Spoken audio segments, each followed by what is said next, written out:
ఇప్పుడు మన మధ్యగా పేపర్లో ప్రకటించినట్లుగా బహుబలంగా దేవుడి చేతిలో వాడబడుతున్న కిరణ్ పాలయ్య గారు ఎక్కడంటే విజయవాడ దిగుసీమలో విరామం లేకుండా పరిచర్య చేస్తూ మనం అనగంగానే అనేక పనులు బిజీ అయినప్పటికీ ఈ దీన సేవకుడి ఈ కుగ్రామానికి మనందరినీ సాక్ష్యంతో వాక్యంతో బలపడతాకు వచ్చాడు కదా. ఈ సమయం అంతా అయ్యగారి చేతులకు ఇస్తున్నాం. హల్లెలూయా. చప్పట్లు కొడదాం ఒకసారి. ఈ కూడూరు ప్రాంతానికి నన్ను ప్రేమతో ఆహ్వానించిన మరి దైవ సేవకులు ఎలీషా సోదరుని బట్టి, అదేవిధంగా సేవకురాలు హన్నా మేరీ సోదరిని బట్టి, సంఘస్థులందరినీ బట్టి వచ్చిన కూడి ఉన్న నా తోటి దైవ సేవకులకు అందరికీ వందనాలు తెలియజేస్తున్నాం.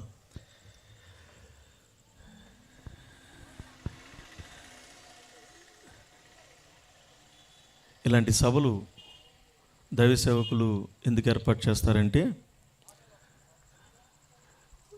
మానవ జాతి దేవునికి దూరం అయిపోయింది, విలువలన్నీ పడిపోయినాయి, రక్షణ లేకుండా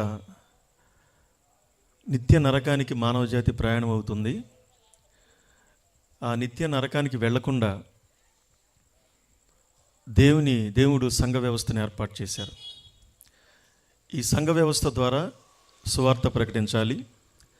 ఈ సువార్త ద్వారా ప్రజలు మారు మనసు పొంది ఆయన నామంలో బాప్తీసాలు పొందినప్పుడు పరలోకం చేరతాం, లేకపోతే నిత్య నరకమని ఈ పరిశుద్ధ గ్రంథం బోధిస్తుంది.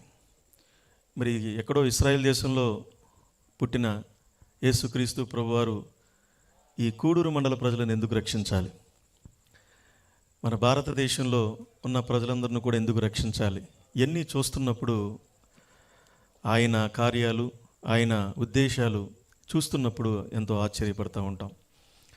ఇక్కడ నిలబడి మాట్లాడుతున్న నేను మరి ఒకప్పుడు దైవ సేవకుని కాదు, అంటే పాస్టర్ గారిని కాదు. మీకులాగానే రైతు కుటుంబంలో పోతన కృష్ణమూర్తి గారని అవునిగడ్డ, నాగలంక, కోడూరు, మోపుదేవి, చల్లపల్లి మండలాలు అవునిగడ్డ నియోజకవర్గం అని చెప్తారు.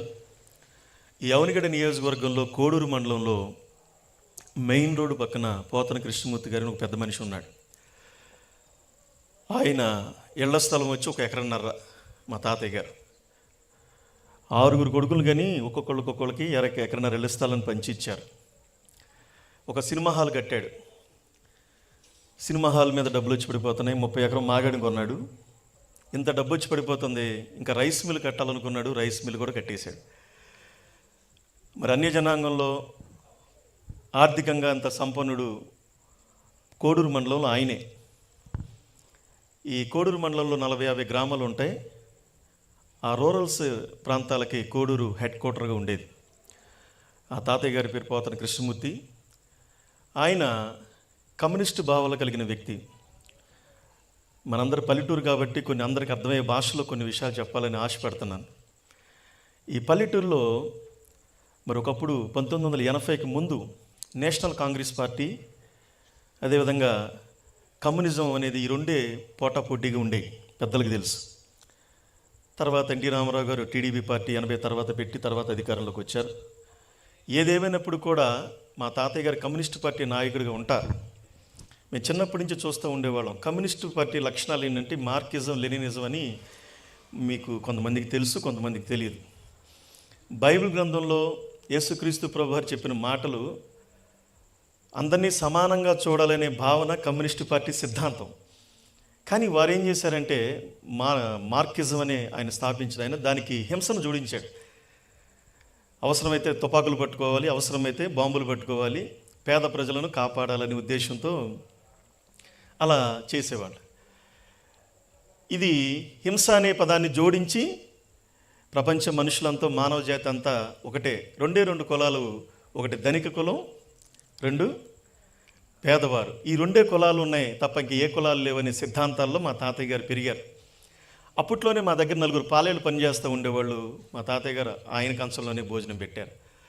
మా బంధువుల ఇళ్ళకి వెళ్తున్నప్పుడు కొంతమంది అగ్రకులాలుగా ఉన్న వాళ్ళు, మా బంధువులందరూ కూడా మరి మనుషులందరినీ సమానంగా చూడలేదు. ఇప్పుడు మనందరికీ పల్లెటూరులో జరుగుతున్న పరిస్థితి మీ అందరికీ తెలిసిన విషయాలు గుర్తు చేస్తున్నాను. ఇలాంటి పరిస్థితుల్లో ఇంట్లో ఉన్న కుక్క కన్నా మటన్ పెట్టి చికెన్ పెట్టి విలువిస్తున్నారు, కానీ మనుషులు సమానంగా చూడలేని ఈ భారతదేశం గొప్ప దేశం అని ప్రకటిస్తున్న వాళ్ళకి నేను చెప్పేది ఏంటంటే, మనుషులందరినీ సమానంగా చూసిన ప్రాంతం చాలా గొప్పది. మనుషులందరినీ సమానంగా చూసి ఇంట్లో కుక్క కంటే మానవ జాతికి విలువిచ్చిన అన్ని కులాలు మతాలను సమానంగా లేకపోతే గౌరవించి సంస్కారంగా ఉన్న దేశాలు, మూఢత్వం నుంచి బయటకు వచ్చిన దేశాలు వర్ధిల్లినాయి. మన భారతదేశం ఎకానమీలో ఎంతో దూరంగా ఉండిపోయింది. కారణం ఏంటంటే మానవ జాతి సమానత్వం కాదు. సమానమని చెప్తారు కానీ పద్ధతుల వల్ల సమానత్వం కాదని చెప్తారు. అయితే నువ్వు నమ్ముకున్న దేవుడు, నేను నమ్ముకున్న దేవుడు అణగారిన జాతి కాళ్ళు కడిగి కౌగిలించుకున్న యేసు ప్రభు అని ప్రకటిస్తున్నాం. హల్లెలూయా. ఒకసారి ట్రైన్లో నేను ప్రయాణం చేస్తున్నప్పుడు, నేను కన్వర్ట్ అయ్యాను, ప్రయాణం చేస్తాను. నేను పాస్టర్ అని ఆయనకి తెలియదు. ఆయన ఒక అగ్రకుల పురోహితుడు, నాకు తెలియదు. మా ఇద్దరికి పరిచయం ఏర్పడింది. ఆయన ఆధ్యాత్మికంగా ఉన్నాడు, పాప మంచి వ్యక్తే, పూజారి. నేను దేవుళ్ళో ఉన్నాను. నేను పాస్టర్ అని తెలియదు, అని పూజారి అని నాకు తెలుస్తుంది.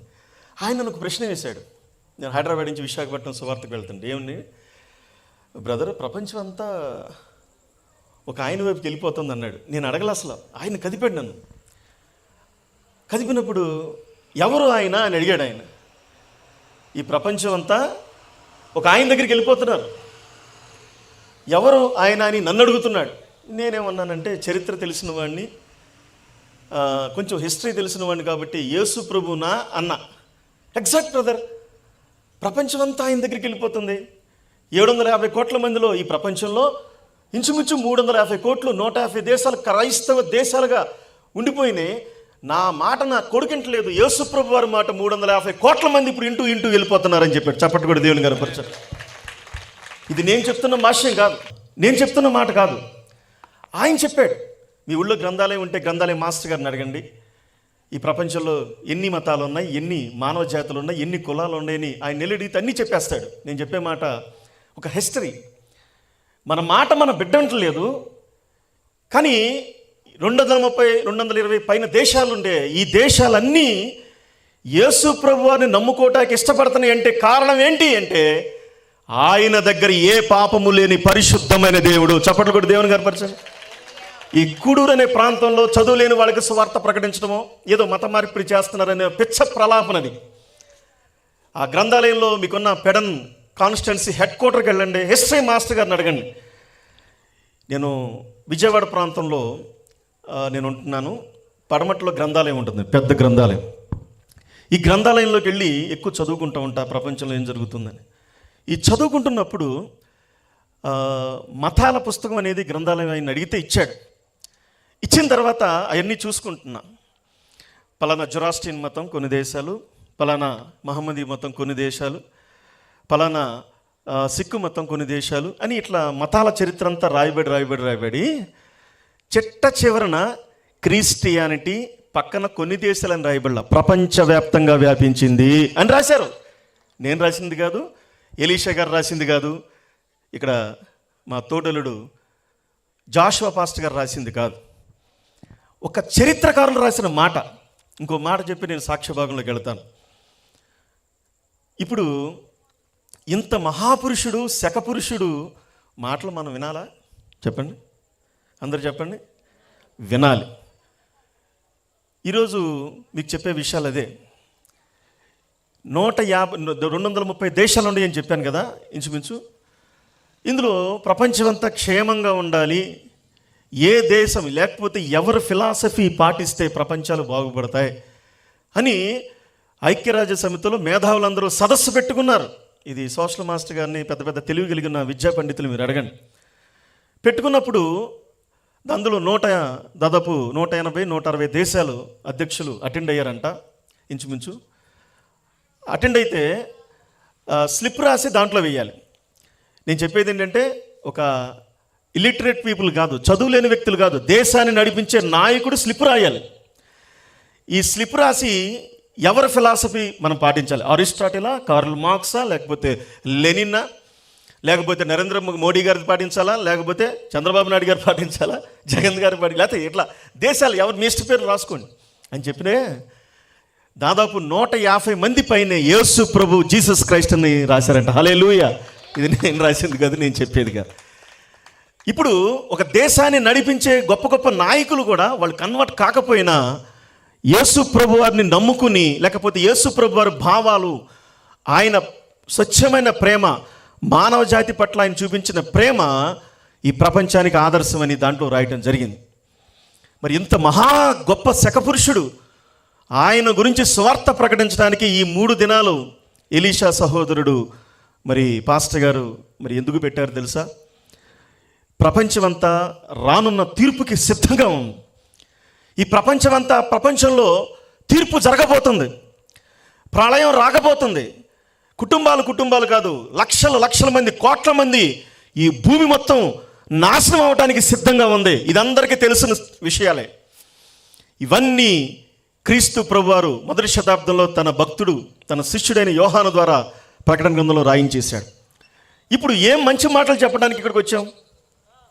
ఏ మాటలు చెప్పడానికి ఇక్కడికి వచ్చామంటే ఏదో ఎంటర్టైన్మెంట్ కోసం వస్తే ఇంట్లో మీ సీరియళ్ళు ఉన్నాయి, అవి చూసుకుంటే ఎంటర్టైన్మెంట్ అయిపోతుంది. మనుషులకి సంతోష పెట్టడానికి ఈ లోకంలో రకరకాల పరిస్థితులు ఉన్నాయి. కానీ ఇది ఎంటర్టైన్మెంట్ ప్రోగ్రాం కాదు. ఇది నిన్ను లేకపోతే ఆహ్లాదపరచడానికి పెట్టిన ప్రోగ్రాం కాదు.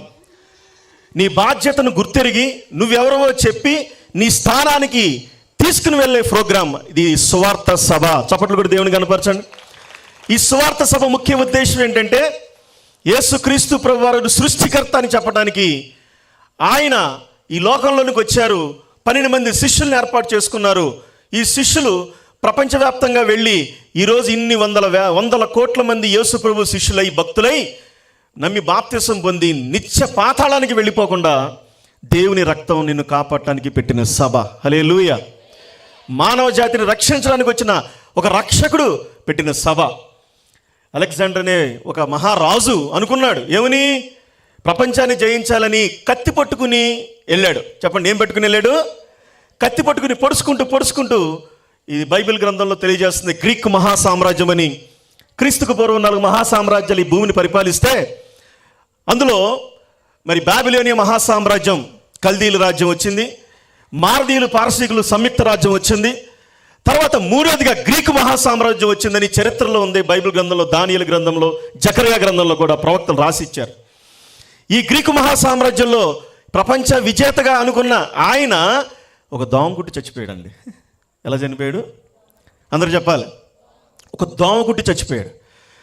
ఆయన చెప్పిన మాట చాలామందికి తెలుసు, ప్రపంచాన్ని జయించిన నేను, మన భారతదేశంలో పురుషోత్తమనే రాజును కూడా ఓడించి ఇక్కడ గ్రీకు జెండా పాతి ఆయన వెళ్ళిపోయాడు. ఈ దేశం కూడా నాదే. ఇది ఎందుకు చెప్తున్నానంటే ఒక మనిషి ఒక గురితో బతుకుతాడు. ఇక్కడ మీరు అందరూ ఉన్నారు, మీరు కొన్ని ఒక గురి అంటే ఒక అంబిషన్తో బతుకుతారు. మీ లక్ష్యం ఏంటి? అలెగ్జాండర్ లక్ష్యం ఏంటంటే ఎన్ని వందల వేల మందిని రాజులను చంపేసైనా, భూస్థాపన చేసైనా కూడా నా రాజ్యమే, నా గ్రీకు సామ్రాజ్యమే ప్రపంచానికి రావాలని కత్తులు పట్టుకుంటూ కోసుకుంటూ వెళ్ళాడు. అపజయం లేదు. చిన్న దోమగుడ్డు చచ్చిపోయాడు. చెప్పండి, చిన్న. ఆయన చెప్పిన భాష్యం, మనుష్యుడు నిమిత్త మాత్రుడు, ఏమీ లేదు అని ఆ పెట్టికి 2 చేతులు బయట పెట్టి ప్రపంచం అంతా చూస్తా చనిపోయేటట్టుగా చేశారు. మరి ఇప్పుడు మనం ప్రకటిస్తున్న యేసు ప్రభువారు ప్రపంచాన్ని జయించుకుంటూ వెళ్తున్నాడు. అలెగ్జాండర్ కంటే త్రిబుల్ టైం శిష్యుల్ని ఏర్పాటు చేసుకుంటూ వెళ్తున్నాడు. ఈయన కత్తి పట్టుకోవాలా, ప్రేమతో జయిస్తున్నాడు. స్తోత్రం చెప్పండి. ఈయన పట్టుకున్నది కత్తి కాదు, ఈయన పట్టుకున్నది బాంబులు కాదు. ఈయన పట్టుకున్నది ఏంటి చెప్పండి? దేవుని శిలువ ప్రేమ. ఈ శిలువ ప్రేమతో అనేక దేశాలు ఆయన ప్రేమ, తల్లి ప్రేమ, తండ్రి ప్రేమ కాదు, శిలువ ప్రేమ.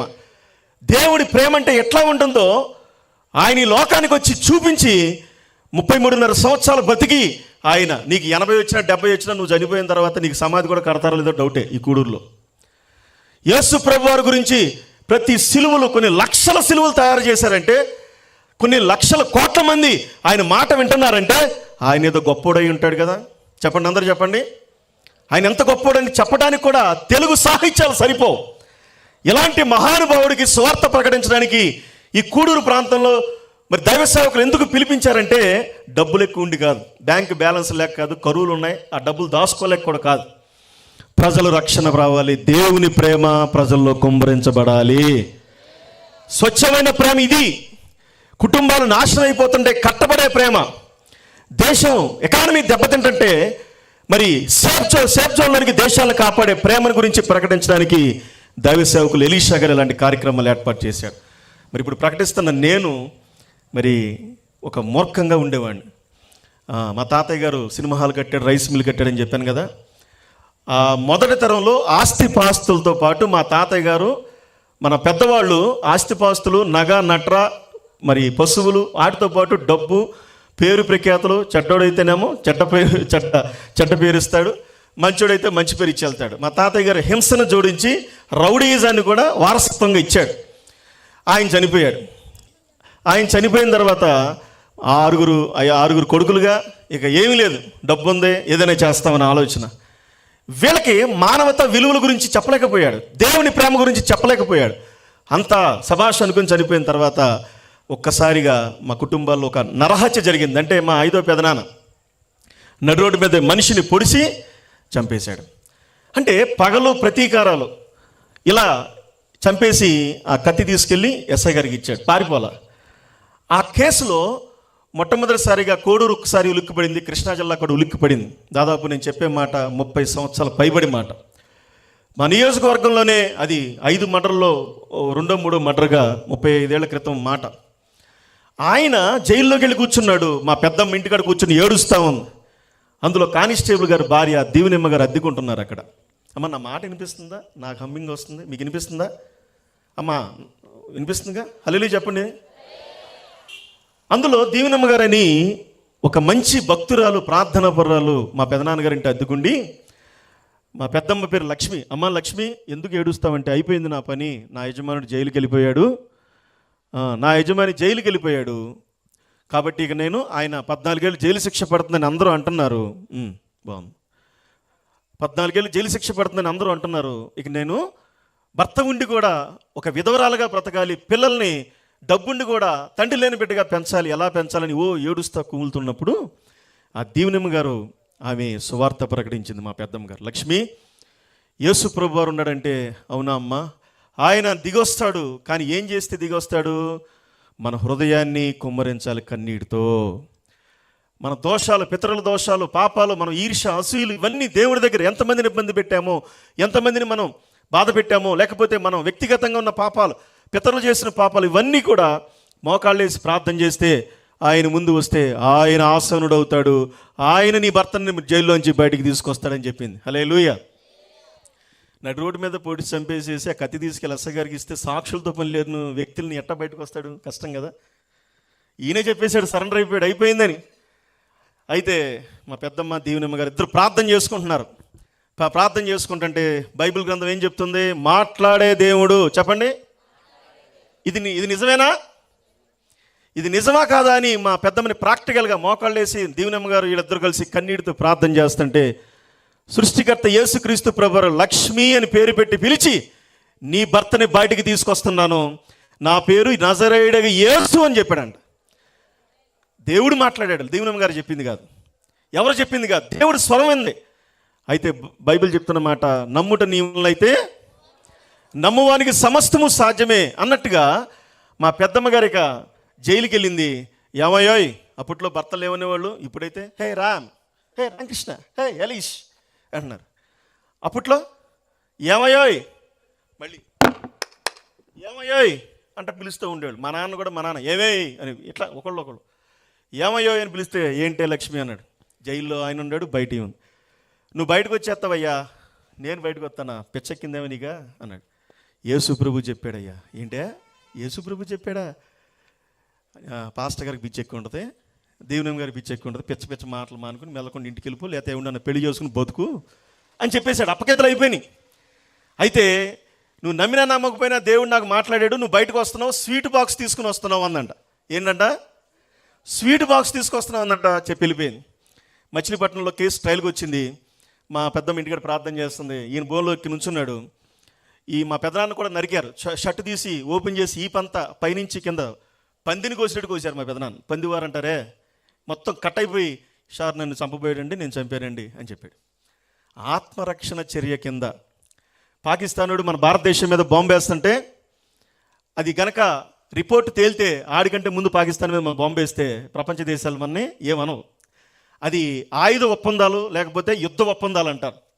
ఆత్మరక్షణ అనేది ఒక చట్టం ఉంది. సెల్ఫ్ డిఫెన్స్ అంటే నన్ను చంపబోతున్నాడు, నేను చంపేశా. అర్థమైందా? ఇది ఈ సెక్షన్లో అంటే మీరు లేనిపోయింది ఇంటికి వెళ్ళిన తర్వాత మీరు మళ్ళీగా లేనిపోయింది కత్తితో కోసుకునేడో పొడిచేయమాకండి అమ్మో, మేము చెప్పేది అది కాదు.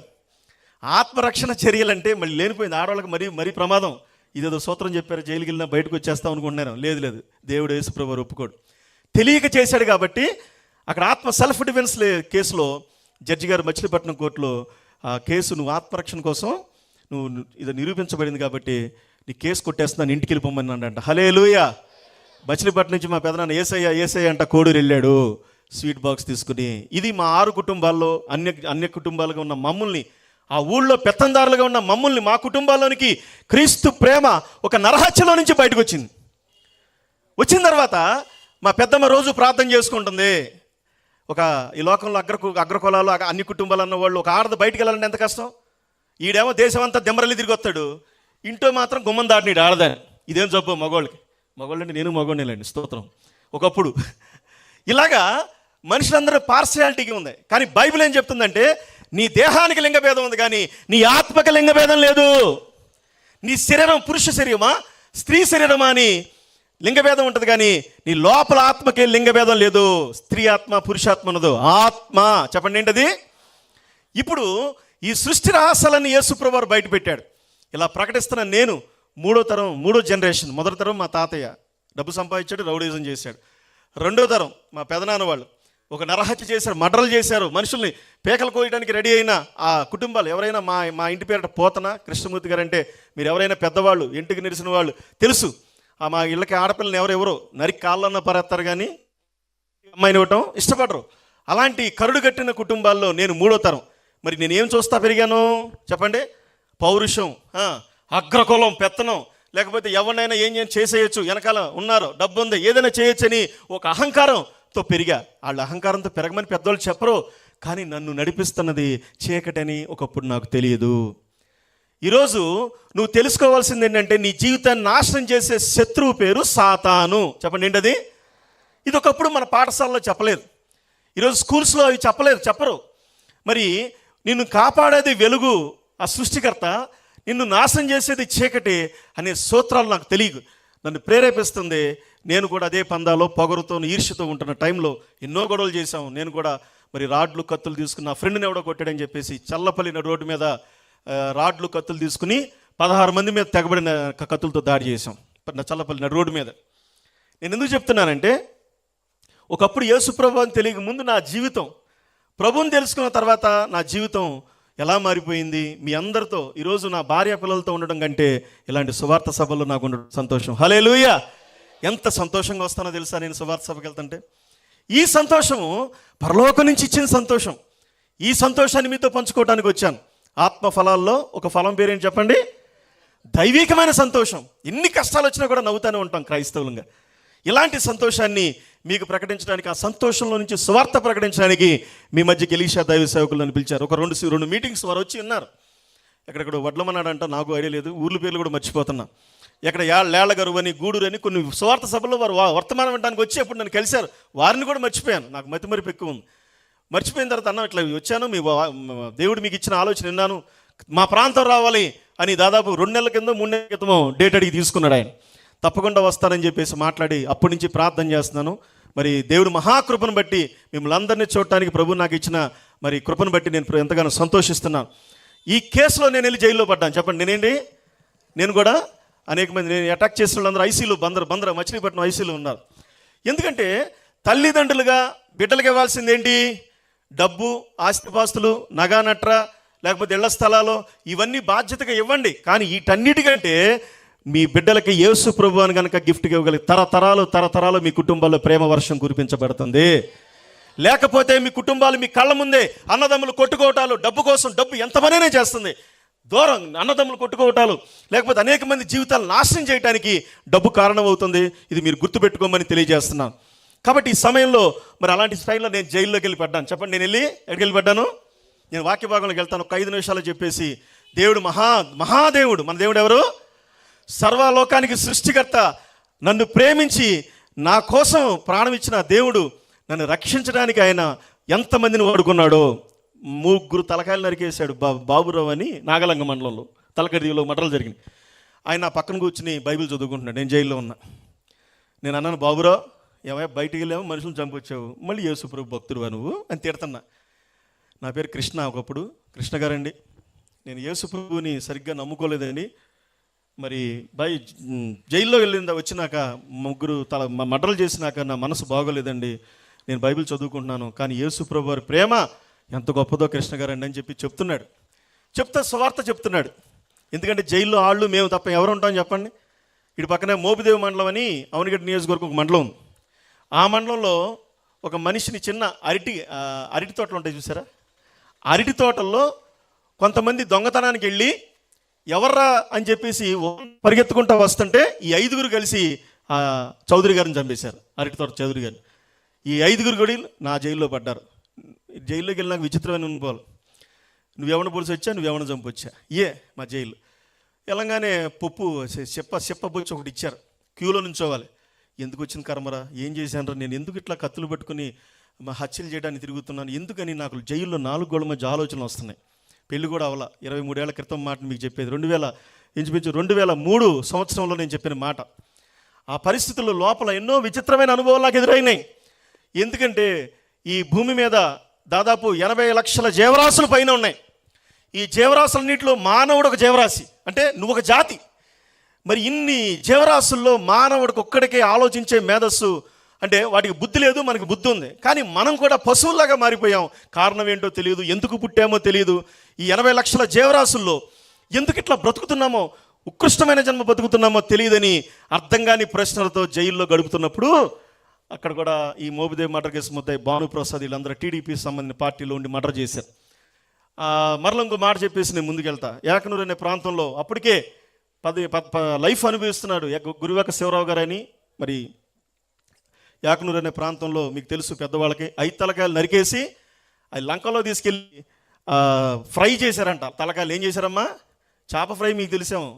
ఏకనూరులో లంకలో ఫ్రై చేశారు. ఎస్పీ గారు కూడా ఏకనూరు వెళ్ళడానికి భయపడ్డాడు. దానికి ఫస్ట్ ముద్దాయి 5 తలకాయలు నరికేసిందంటే ఫస్ట్ ముద్దాయి పేరు గాజు వెంకటేశ్వరరావు గారు, గుడివేక శివరావు గారు, ఇంకా అనేకమైన వాళ్ళు 17 మంది ముద్దాయిలు. మా కేసులో మేము ఎంతమంది ముద్దాయిలం, వాళ్ళకంటే ఒక సంఖ్య ఎక్కువ, మేము 18 మంది ముద్దాయిలం.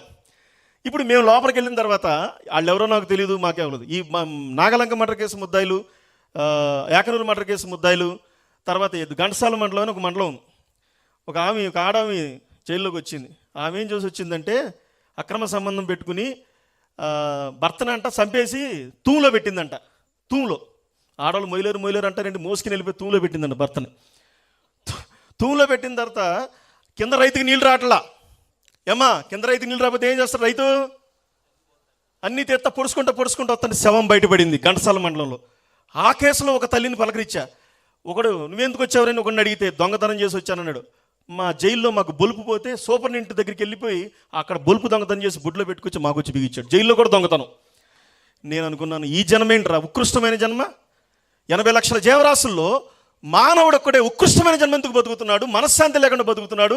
పొద్దున్నే సాయంత్రం పక్షులు ఆనందంగా ఎగురుకుంటూ వెళ్తున్నాయి, మనకు సంతోషం లేదు. పక్షులకున్న సంతోషం మనకు లేదు, లేకపోతే పశువులకున్న సంతోషం మనకు లేదు. కానీ ఎందుకు ఇదని నాలో ఎన్నో ప్రశ్నలు జైల్లో వస్తున్నప్పుడు లాభాన్ అనే ఒక పాస్టర్ గారు, ఐపీసీ పాస్టర్ గారు సువార్త ప్రకటించాక జైల్లోకి వచ్చాడు. ఈ జైల్లోకి వచ్చినాక అటు ఆయన ఉన్నాడు, నేను లోపల ఉండా. యేసు ప్రభు లోకరక్షకుడు, పాపుల రక్షకుడు అని చెప్తున్నారు. ఎల్లవయ్య పాస్టర్ గారు, మీరు అందరు పాస్టర్లు అందరూ ఎట్లా చెబుతున్నారు, ఎల్లంబడి తిరిగి ఎవరో బ్రిటిష్ వాళ్ళ దేవుని తీసుకొచ్చి మాకు పరిచయం చేసి మా దేశాన్ని నాశనం చేస్తున్నారని నేను భ్రమతో ఆయన కూడా మందలిస్తే కాదండి కృష్ణ గారు, యేసు ప్రభు వారు గొప్పవాడు అని చెప్తుంటే మనకి ఎక్కల. ఎందుకంటే లోపల చీకటి ఉన్నప్పుడు ఏ మాటలు మనకి అర్థం కావు. మళ్ళీ జైల్లో ఉన్నప్పుడు కూడా ఎన్నో గొడవలు, అక్కడ చిన్న విషయాలకి మర్డర్ కేసు ముద్దాయిలు కొట్టుకోవడం జరిగింది. నేను మోపిదేవి మర్డర్ కేసును ఆయన భానుప్రసాద్ అని ఇప్పుడు ఆయన చంపేశారు. ఇప్పుడు నాతో పాటు జైల్లో నుంచి బయటకు వచ్చిన వాళ్ళందరూ చంపేశారు. దేవుడు నన్ను బతికించారు, స్తోత్రం కలుగునుగా. ఎన్ని ఆధారాలతో సహా నేను ఎందుకు చెప్తున్నానంటే, దేవాది దేవుడు ఒక పాపాత్ముడైన నా దగ్గరికి ఎట్లా దిగొచ్చాడు. ఈ దిగొచ్చిన విషయం చెప్తుండే ఆశ్చర్యం అవుతుంది. నాకు నేనే ఆశ్చర్యపోతున్నాను, నా బంధువులు ఆశ్చర్యపోతున్నారు, నా ఫ్రెండ్స్ అందరూ హిందువులే, ఎంప్లాయీస్ వీళ్ళందరూ ఆశ్చర్యపోతున్నారు. యేసు ప్రభు వారు గొప్పడో కాదో తెలియదు, కానీ నువ్వు మారావంటే ఆయన గొప్పడేరా బాబు అన్నారు. హల్లెలూయా. నువ్వు నమ్మావంటే ఆయన సృష్టికర్తే ఖచ్చితంగా. కానీ నా ముస్లిం సోదరులు, హైందవ సోదరులు అందరూ కూడా నేను క్రిస్మస్ పెడితే మన చర్చికి ఎస్ఐ గారు, మా చర్చికి ఎస్ఐ గారు వస్తాడు, కోడూరు ఎస్ఐ గారు 4 సంవత్సరాల నుంచి వస్తాడు. లంచం తీసుకున్నామని అడిగా, అయ్యా తీసుకున్నాను అన్నాడు. ఆ రోజు నుంచి లంచం మానిపించేశాం, స్తోత్రం కలుగును గాక. ఆయన పేరు ఆంజనేయులు గారు. ఎందుకు చెప్తున్నానంటే, నీతిని వెంబడిస్తున్నప్పుడు అద్భుతమైన శక్తితో కుటుంబాలు నశించిపోయే కుటుంబాలన్నీ తీసుకెళ్ళి ఆయన పాదాల ముందు పెట్టడానికే ఇలాంటి దేవాలయాలు దేవుడు కట్టిస్తున్నాడు. హల్లెలూయా. ఈ దేవాలయంలో ఏముంటుందో తెలుసా? నీ కుటుంబాన్ని కట్టబడే మాటలు ఉంటాయి. నా కుటుంబం పాడైపోయి ఇలా నరకయాతన అనుభవిస్తున్నాను, నేను ఎందుకు మనిషి పుట్టామో, ఎందుకు బతుకుతున్నామో తెలియని ఆలోచనలో, గొడవలు, కొట్లాట్లో, జైల్లో కూడా గొడవలు, ఇలాంటి పరిస్థితుల్లో నీ ఉత్కృష్టమైన జన్మ బతుకుతున్నాను ఆలోచిస్తున్నప్పుడు నాకు బెయిల్ వచ్చింది 3 నెలల తర్వాత. ఇంకా బెయిల్ వచ్చిన తర్వాత కార్లు వేసుకొచ్చారు సబ్ జైలుకి, అందరూ తీసుకుని బయటకు తీసుకొచ్చారు. అప్పటికే మా అమ్మ చర్చికి వెళ్తుందంట. స్తోత్రం చెప్పండి. మా అమ్మ చర్చికి వెళ్తుందంట. మా అమ్మ చర్చికి వెళ్తుంటే దేవుడేం మాట్లాడాడు తెలుసా అమ్మతో? నీ కొడుకు సర్వోన్నతమైన దేవుని దాసుడు అవ్వబోతున్నాడు, ఈ రాష్ట్రాలు దేశాలు ప్రకటించే నా ప్రవక్తగా నేను వాడుకోబోతున్నానని నేను మారు మనసు పొందక ముందు నా తల్లికి దేవుడు బయలుపరిచిన మహాదేవుడు ప్రకటిస్తున్నాను. ఆయన పేరు నజరేయుడగు యేసు. మాట్లాడే దేవుడు అని చెప్పడానికి ఎన్నో సాక్ష్యాధారాలతో కాదు, నా దగ్గరికి ఎంతోమంది పెద్ద మనుషులు, మేధావులు, ఎన్నో ప్రసంగాలు వినడానికి జడ్జెస్ కూడా వస్తున్నప్పుడు వాళ్ళందరూ కూడా బిత్తరపోయి యేసు మహాదేవుడు పుస్తకాన్ని కొనుక్కోమన్నప్పుడు వాళ్ళందరూ కొనుక్కుని చదువుకుంటున్నారు. ఎంతోమంది వేశ్యలు మారారు, దొంగలు మారారు, ఎన్నో మంది ఫోన్లు చేస్తున్నారు. ఇంత మహాదేవుణ్ణి, ఆయన పేరు చెప్పండి ఏంటండి? పరిశుద్ధుడు. చెప్పండి ఆయన పేరేంటి? ఆయన గుణాలు పరిశుద్ధులు. ఈ మహాదేవుణ్ణి నేను తెలుసుకోవడానికి నన్ను ఎట్ట పట్టుకున్నాడు చూసారా?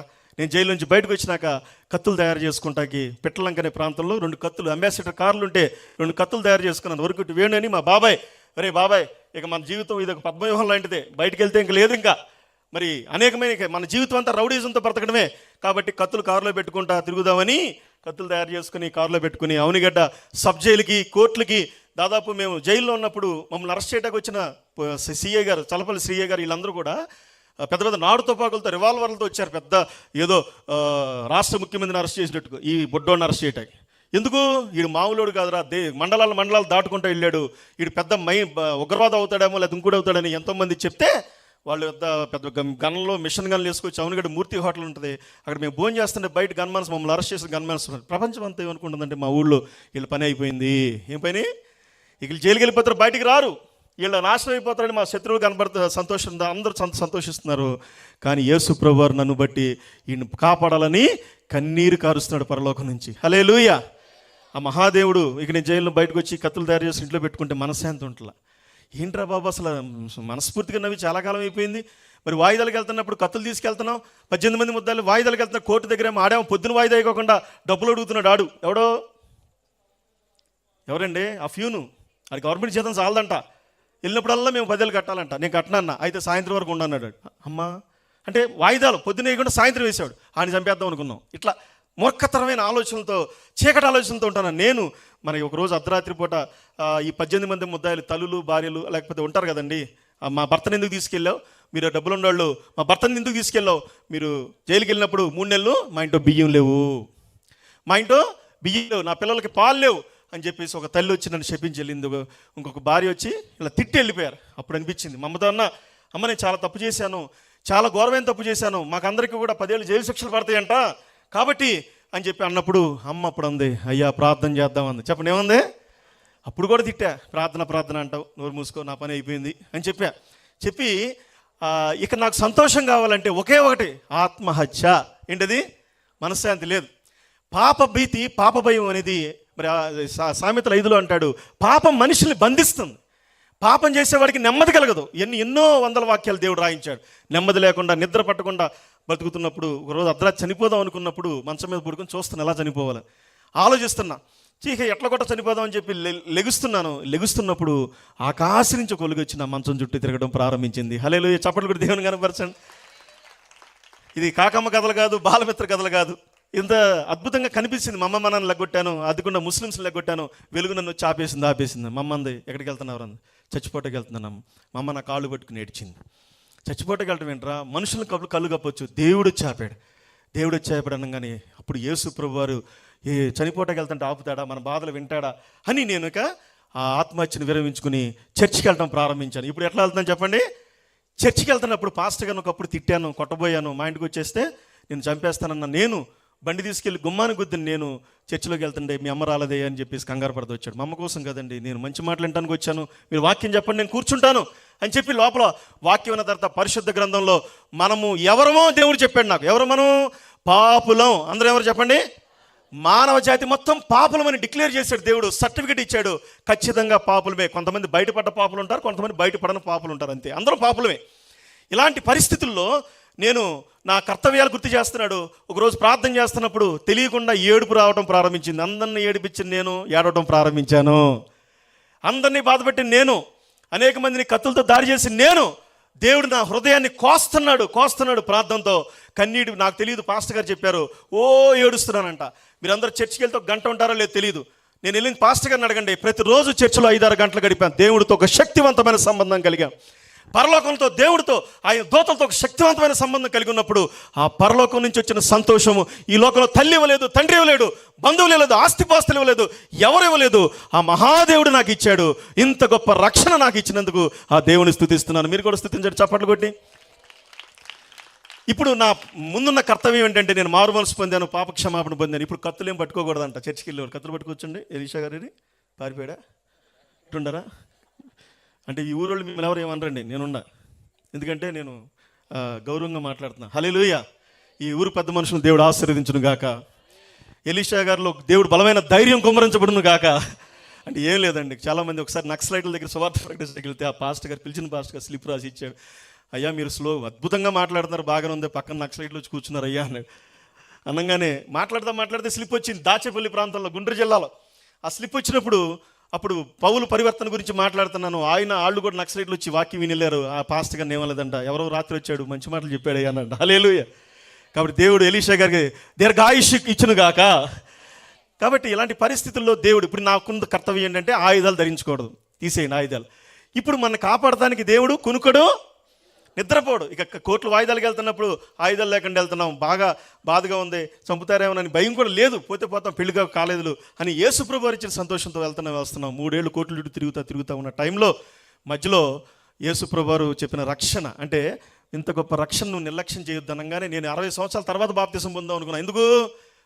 మాకు థియేటర్ ఉంది కదా, సినిమా హాల్ ఉంది, సినిమాలు చూడకుండా ఉండలేం. మరి అటు వెళ్తుంటే అట్లా ఆగుద్ది, మరి ఎట్టాగని చెప్పి ఎన్ని ఉండలేం. కానీ ఒక అద్భుతమైన దైవ సేవకుడు మా ప్రాంతానికి వచ్చాడు, ఒక మిషనరీ. ఆయన వచ్చి ఏం చేశాడంటే, ఇదేంటి చెప్పండి, పరిశుద్ధ గ్రంథం. దీన్ని వదిలేస్తే దీన్ని వదిలేండి. ఈ ఫోన్ ఉంది కదా, దీన్ని వదిలేస్తే ఎక్కడ పడుతుంది? కింద పడుతుంది. ఎక్కడ పడుతుందమ్మా? కింద పడుతుంది. అంటే గ్రావిటేషన్ పవర్, అంటే ఈ ఫోన్ ఆకర్షణకు గురి అవుతుంది. దేనికి? భూమికి. మనిషి కూడా పాపానికి బానిస. మనిషి ఎవరు? పాపాలు క్రియాత్మకంగా చేయకపోని ఆకర్షితులే. పుట్టిన మానవుడి దగ్గర నుంచి పాపాలు రకరకాలుగా ఉంటాయి. చిన్నపిల్లల వాళ్ళు చేసే పాపాలు వేరు, యవ్వన కాలంలో వచ్చే పాపాలు వేరు, కొంచెం పెద్ద అయిన దాకా వచ్చేసే పాపాలు వేరు, లేకపోతే ముసళ్ళు అయిన తర్వాత రకరకాల పాపాలు. కానీ మనిషి మరణించే వరకు ఆయన పాపపు ఆలోచనలతోనే బ్రతుకుతాడు. పాపం చేయాలనే ఆయన చూస్తూ ఉంటాడు. పాపం అంటే దేవుడి ఆజ్ఞను అతిక్రమించడమే పాపం. ఇప్పుడు ఈ ఫోను కింద పడిపోతుంది, మనం కూడా పాపానికి బానిసలమే. అది ఏ పాపాలైనా కావచ్చు. అయితే ఈ ఫోను నా చేతుల్లో వచ్చింది. చెప్పండి, ఈ ఫోన్ ఇప్పుడు నేను పడేస్తే తప్ప ఈ ఫోన్ కింద పడదు. నేను పడేస్తే తప్ప ఈ ఫోన్ కింద. ఈ హస్తం యేసు ప్రభు వారిది. హల్లెలూయా. దేవుడి చేతిలోనికి నమ్మి బాప్తిసం పొందిన వాళ్ళు ఆయన చేతులకు వెళ్ళిపోతారు. ఆయన చేతులకు వెళ్ళిన తర్వాత నువ్వు లోబడినంత కాలం ఆయన పట్టుకుని ఉంటాడు. నువ్వు లోబడకుండా ఉంటే ఆయన వదిలేస్తాడు, కానీ లోబడినంత కాలం ఆయన పట్టుకుని ఉంటాడు. 23 సంవత్సరాల నుంచి దేవుడు నన్ను పట్టుకుని కాపాడుతున్నాడు. హల్లెలూయా. ఇప్పుడు మనం బతికున్నంత వరకే పాప ఆకర్షణే. కానీ ఈ ఫోను నా చేతిలో ఉన్నప్పుడు కిందట్లా పడదు. మనందరం కూడా దేవుని చేతిలో ఉన్నాం కాబట్టి తప్పు చేయడానికి, పాపం చేయడానికి ఇష్టపడము. ఒకవేళ ఇస్కరియోతు యోధలాగా పాపం చేయాలని ఇష్టపడితే ఆ వ్యక్తిని దేవుడు మొక్కిచ్చి వదిలేస్తాడు. నిన్ను కూడా మొక్కిచ్చి శాపగ్రస్తులుగా మారిపోతారు. దేవుడు మహాదేవుడు. ఆయన ఆ దేవుడు నన్ను ఎట్లా రక్షించాడో ఇక్కడ ట్రైల్కి వచ్చింది. నేను బాప్తిసం పొందేశాను, రక్షణ ప్రాముఖ్యత గురించి తెలుసుకున్నాను. బాప్తిసం 60 ఏళ్ళ తప్పుకు వచ్చినాక మన పెద్దోళ్ళు అనేవాళ్ళుగా కృష్ణారామ వచ్చిన టైంలో భజన చేసుకోవాలి, కానీ ఇప్పుడు కాదు భజన అనేవాళ్ళు కదండి. అయితే ఇది కాదు, యేసు ప్రభు వారిని తక్షణమే రక్షణ పొందుకోమని ఆనాటి కాలంలో పౌలు సువార్త ప్రకటిస్తున్నప్పుడు జైలు అధికారి తక్షణమే పొందాడు. ఆనాటి కాలంలో నా నపుంసకుడు ఇథియోపియా నపుంసకుడు తక్షణమే బాప్తిసం పొందాడు. ఇలా బాప్తిసాలు బైబిల్ అపోస్తల కార్యం అంతా చూస్తుంటే వాళ్ళకి దేవుడాత్మ బలంగా పనిచేసి తక్షణమే పొందారు. నేను ఎందుకు వాయిదా వేయాలని కన్నీటితో నా చేయి పైకెత్తి నాకు బాప్తిసం ఇవ్వండి పాస్టర్ గారు, నేను దేవుడి చేతిలోకి వెళ్ళిపోతున్నాను, దేవుడి బిడ్డగా మారిపోతున్నాను. అపవాది బిడ్డగా ఒకప్పుడు ఉన్నాను, ఇప్పుడు దేవుడి బిడ్డగా మారాలంటే ఏంటి? చర్చికి వస్తే మారతారంటే చర్చికి వస్తే ఏదో చూస్తాం, కానీ దేవుడి చేతిలోకి వెళ్ళి అపవాది అధికారంలో నుంచి దేవుడి అధికారంలోకి రావాలంటే నమ్మి బాప్తిసం పొందినవాడు రక్షించబడతాడు, నమ్మని వారికి మత్తయి సువార్త 28 ఆజ్ఞ జారీ చేశాడు. కాబట్టి మీరందరూ శిష్యులుగా మారమని చెప్పాడు. ఈ కూడూరులో ఉన్న యేసు ప్రభువారి శిష్యులందరికీ నేను చెప్పేది, నేను ఆ జైల్లోకి వెళ్ళి బయటకు వచ్చి తర్వాత బోన్లో నుంచోబెట్టిన తర్వాత కేసులు వాయిదా అవ్వాల. ఇక నా పని అయిపోయింది అనుకున్నాను. నాకు చెప్పేశారు, ఇతనే నరికేయండి, ఇతనే చంపబోయాడండి అని చెప్పేస్తే పబ్లిక్ ప్రాసిక్యూటర్ అన్ని రాసేసుకున్నాడు. ఇంటికి వెళ్ళాను, అమ్మా ఇక నేను ఈసారి నన్ను వాయిదాకి వెళ్తే నేను బయటికి రాను, నన్ను పోలీసులు అదుపులో తీసుకుంటారు, అయినా నేను చేసిన పాపాలను బట్టి 10 ఏళ్ళు లోపల నుండి వస్తా, అయితే పెళ్లి కూడా చేసుకోలేదు కాబట్టి మీరేం భయపడమాకండి, నేను లోపల కూడా ప్రార్థన చేసుకుంటా 10 ఏళ్ళు. చెప్పండి, నేను లోపల కూడా. కానీ నా బాధ ఏంటంటే నాతో పాటు వచ్చి ఈ 18 మంది కుటుంబాలు నాశనం అయిపోతున్నాయిగా. కాబట్టి వాళ్ళు రక్షించబడాలి. నేను ఒక్కడనే నన్ను లోపలేస్తే బాధ లేదు, వాళ్ళు రక్షించబడాలి. ఏం చేయాలంటే అమ్మందే, ఈ వారంలో నిన్ను మూసేస్తారంటే అమ్మంది ఏముంది? పరిశుద్ధుల నోటి మాట దేవుడు స్థిరపరుస్తాడు, నువ్వు జైలుకి వెళ్ళవరా, దేవుడు కేసులు కొట్టేస్తాడు అంది. ఏంటమ్మా అన్న, మాట్లాడే దేవుడు రా మన దేవుడు అని 3 రోజులు ఉపవాస ప్రార్థన పెట్టుకుందాం. ఎస్తేరు 3 రోజులు ఉపవాస ప్రార్థన చేస్తే రాజు హృదయం మారింది, 3 రోజులు ఉపవాస ప్రార్థన చేస్తే శత్రువుల హృదయాలు మారిపోతాయిరా అని చెప్పి 3 రోజులు ఉపవాస ప్రార్థన పెడితే మీ నమ్మడి ఎంపీ కొనగల నారాయణ గారు, మీకు ఎంతమంది తెలుసు, ఆయన ఇంట్లో నుంచి బిఎస్ఎన్ఎల్ ల్యాండ్ ఫోన్ మాకు వచ్చింది. కొనగల నారాయణ గారు తమ్ముడు గారు ఫోన్ చేసి, అయ్యా బాబు కృష్ణ రాజీకి వస్తున్నారు వీళ్ళు అని చెప్పారు. స్తోత్రం చెప్పండి. నేను చెప్పేదంతా ఈ జిల్లాలో పెద్ద మనుషుల పేర్లు చెప్తున్నాను మీకు. వాళ్ళ ఇళ్లలోనే మా కేసులు రాజీ జరిగినాయి. ఈ 3 రోజుల ఉపవాస ప్రార్థన మరి పెద్ద మనుషుల మొత్తాన్ని మార్చేసింది. నా కోసం దిగొచ్చి పెద్ద మనుషులతో మాట్లాడుతున్నాడు దేవుడు, నా కోసం దిగొచ్చి ఆత్మస్వరూపిగా ఎంతోమంది నా శత్రులతో మాట్లాడుతున్నాడు. ఈ రాత్రి నిలబడి నేను తర్వాత వాయిదాకి కేసు కొట్టేశారు. ఎంతో తెలుసా? 10 లక్షలకి వాయిదా రాజీకి డబ్బులు అంటే 10 లక్షలు ఇస్తా ఉన్న రాని వాళ్ళు దాదాపు 45,000కి రాజీకి దేవుడు చేశాడు. స్తోత్రం చెప్పండి. బైబిల్ గ్రంథం శత్రువులు మిత్రుగా, అందరు చెప్పాలి, శత్రువులు మిత్రుగా. టైం ఎంత అయిందండి? నా దీపమును వెలిగించు, నా చీకటిని, చప్పట్లు కొట్టి ఘనంగా పడండి, నాది. చప్పట్లు కొడితే సైతాను పారిపోదు. నా చీకటిని జలరాసుల నుండి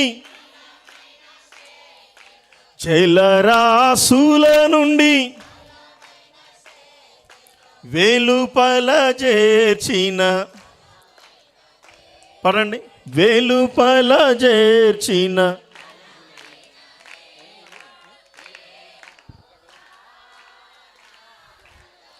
బిగ్గరగా యథార్థమైనది పరిపూర్ణమైనది, బిగ్గరగా యెహో నా కాళ్ళను లేడి ఎత్తైన స్థలములో, బిగ్గరగా నా కాళ్ళను లేడి ఎత్తైన స్థలములో రక్షణ కేడెము, బిగ్గరగా రక్షణ కేడెము అక్షయముగా తన పక్షము చేర్చిన, అందరి బిగ్గరగా యెహో నా బలమా యెదా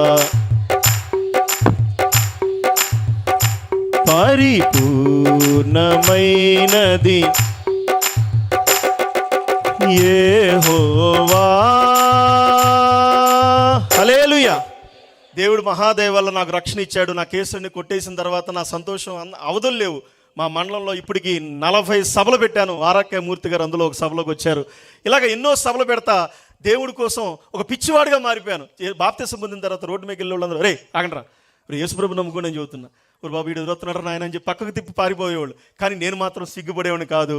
యేసుప్రభు మా నాన్నతో అందరూ వచ్చి అన్నారు, మీ అబ్బాయికి పిచ్చి ఎక్కింది అన్నారంట. ఏమన్నారంట? మా నాన్న అప్పుడు ఆర్ఆర్కే మూర్తి గారు వాక్యం చెప్పాడు మీటింగ్లకు వచ్చి. ఆ ఆర్ఆర్కే మూర్తి గారిని కూడా మీ బ్రాహ్మణ పండితుడు కదా వాళ్ళు, ఆయన కూడా పిచ్చి కిందనగానే ఆయన గొప్ప సాహిత్యవేత్తలు బ్రాహ్మణ పండితులు కాబట్టి తెలుగుగా మాట్లాడిన మాట నేను మా నాన్న దగ్గర ఉపయోగించా. ఏం చెప్పాడు ఆయన? అలా అన్నయ్య అన్న డైరెక్ట్ మత పిచ్చి పెట్టిందన్నాడు. అవును అన్నయ్య, నాన్న పెద్దోడికేమో రాజకీయం అంటే పిచ్చ, చిన్నోడికేమో అమ్మాయిలంటే పిచ్చ, లేకపోతే ఇంకోటికేమో ఆ పిచ్చ, నాకేమో యేసు ప్రభు పిచ్చ. మీ అన్ని పిచ్చి పిచ్చలు నాది మంచి పిచ్చ అన్నయ్య అన్నాడంట. స్తోత్రం చెప్పండి. ఆ మాట మా నాన్న దగ్గర ఉపయోగించా. నేను మా నాన్నతో కూడా అన్న నాన్న నువ్వు డబ్బులు చాలా పాడు చేసావు, ఎక్కడెక్కడికో వెళ్ళి పిల్లలు కనేసావంట, వాళ్ళు వచ్చి కోర్టులో కేసులు ఎత్తున్నారు, ఆ పాపాలన్నీ చేసావు, నేను పుణ్యం కోసం డబ్బు ఖర్చు పెడుతున్నాను, నాకు అడ్డం రావద్దు అన్నాడు. అట్లాగే అడ్డం వస్తున్నాడు. ఒకరోజు నేను చెప్పా, నువ్వు నాకు అడ్డం రావద్దు, నేను సువార్త సభలు పెడుతున్నా, డబ్బులు ఎన్ని అయిపోతున్నాయి రా అంటున్నాడు. నువ్వు పాపం చేసినప్పుడు ఖర్చు పెట్టి డబ్బు పుణ్యానికి ఖర్చు పెట్టొద్దా అని చెప్పేసి పోటీపడి మా నాన్న ఏమో పాపానికి ఖర్చు పెడుతున్నాడు, నేనేమో పుణ్యానికి ఖర్చు పెడుతున్నా. ఎవరు పోటీ గెలుస్తుంది? నా పోటీ గెలుస్తుంది. మా నాన్నగారికి నేనే కృష్ణానదిలో బాప్తీసం ఇచ్చాను. హల్లెలూయా చెప్పండి. ఎందుకు చెప్తున్నారంటే మహాదేవుడు ఆయన మన కుటుంబంలో ఒకరి కోసం ప్రార్థన చేస్తే వాళ్ళు మారిపోవాల్సిందేనండి.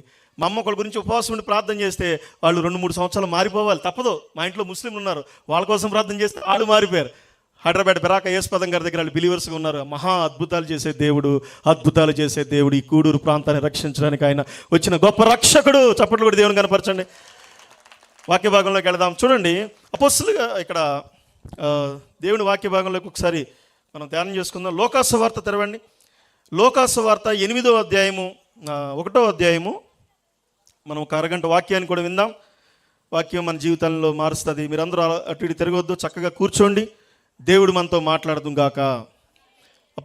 లోకాసు వార్త 1వ అధ్యాయము 14 వచనం చదవమ్మా. ఎవరైనా చదవండి, నేను చదవనా?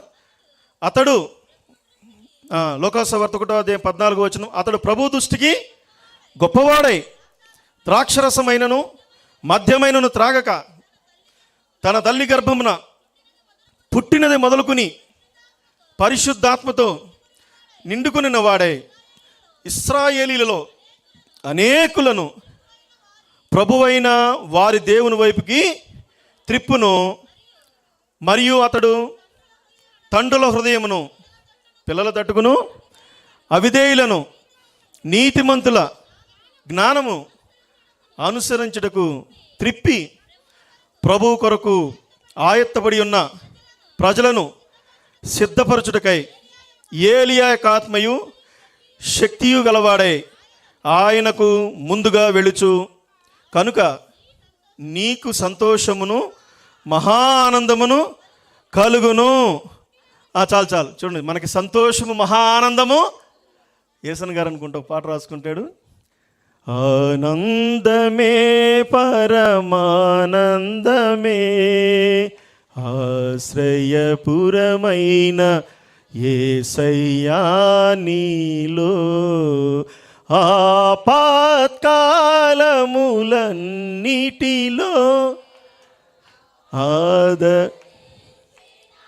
అక్షయుడా నీకే స్తోత్రం. ఆపత్కాలములన్నిటిలో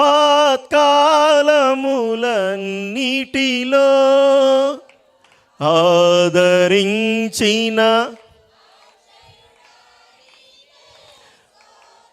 ఆనందమే పరమానందమే ఆశ్రయపురమైన యేసయ్యా నీలో. హల్లెలూయా. ఇక్కడ ఏమవుతుందంటే సంతోషమును మహానందమును కలగజేసే ఒక భక్తుడు పుడుతున్నాడంట. ఆయన పేరేంటి చెప్పండి? యోహాను. బైబిల్ గ్రంథంలో ఎంతోమంది భక్తుల పేర్లు చెబుతాం. యోహాను పేరు చదవగానే మనకు వైబ్రేషన్ రావాల్సి వస్తుంది కదా. ఎలీషా గారు యోహాను పేరు చదువు, బాప్తిస్మ ఇచ్చి యోహాను పేరు చదవగానే అందరు చెప్పండి, ఒక యాక్టివ్నెస్, ఒక అద్భుతమైన శక్తివంతమైన ప్రవక్త, రాజుల ముందు కూడా భయపడిన ఒక ప్రవక్త, భయం అనేది తన హృదయంలో కూడా లేని ఒక మహాభక్తుడు ఆయనంట సంతోషాన్ని ఇస్తాకి ఆయన పుడుతున్నాడంట. బాప్తిస్మ ఇచ్చి యోహాను. ఈరోజు మనిషి పుట్టిక గురించి నేను మాట్లాడటానికి ఇష్టపడుతున్నాను. మానవుడు ఎందుకు పుట్టాడు, ఎందుకు జీవిస్తున్నాడు చెప్పండి? ఎందుకు? మన అమెరికా వాడు ఎవడో 10 మంది భార్యలు ఇప్పుడు 100 మందిని కన్నాడంట. అందరిని క్యూలో నిలబెట్టి అటు నిలబెట్టాడు, దడిగా ఇటు నిలబెట్టాడు. ఈడు మహాపురుషుల్లాగా 2 చేతులు ఎత్తి ఇట్ట పెట్టుకుని ఉంచాడు. ఈ పెద్ద మగోడు అంట. దేనికి పుట్టావరా అంటే పిల్లలకి అంటాక. బైబిల్లో చెప్తుందిగా, ఈరోజు క్రైస్తవ దేశాలన్నీ కొన్ని దేశాలు నాశనం అయిపోతున్నాయి. దేవుడి మాట ప్రకారంగా సొదొమ గొమొర్రా మీద అగ్నిగంధకాలు పడినట్టుగా అమెరికా దేశం కూడా అగ్నిగంధకాలు పడబోతున్నాయి. దేవుని నమ్ముకున్న దేశాలు పాపం దేశాలుగా మారిపోయినాయి.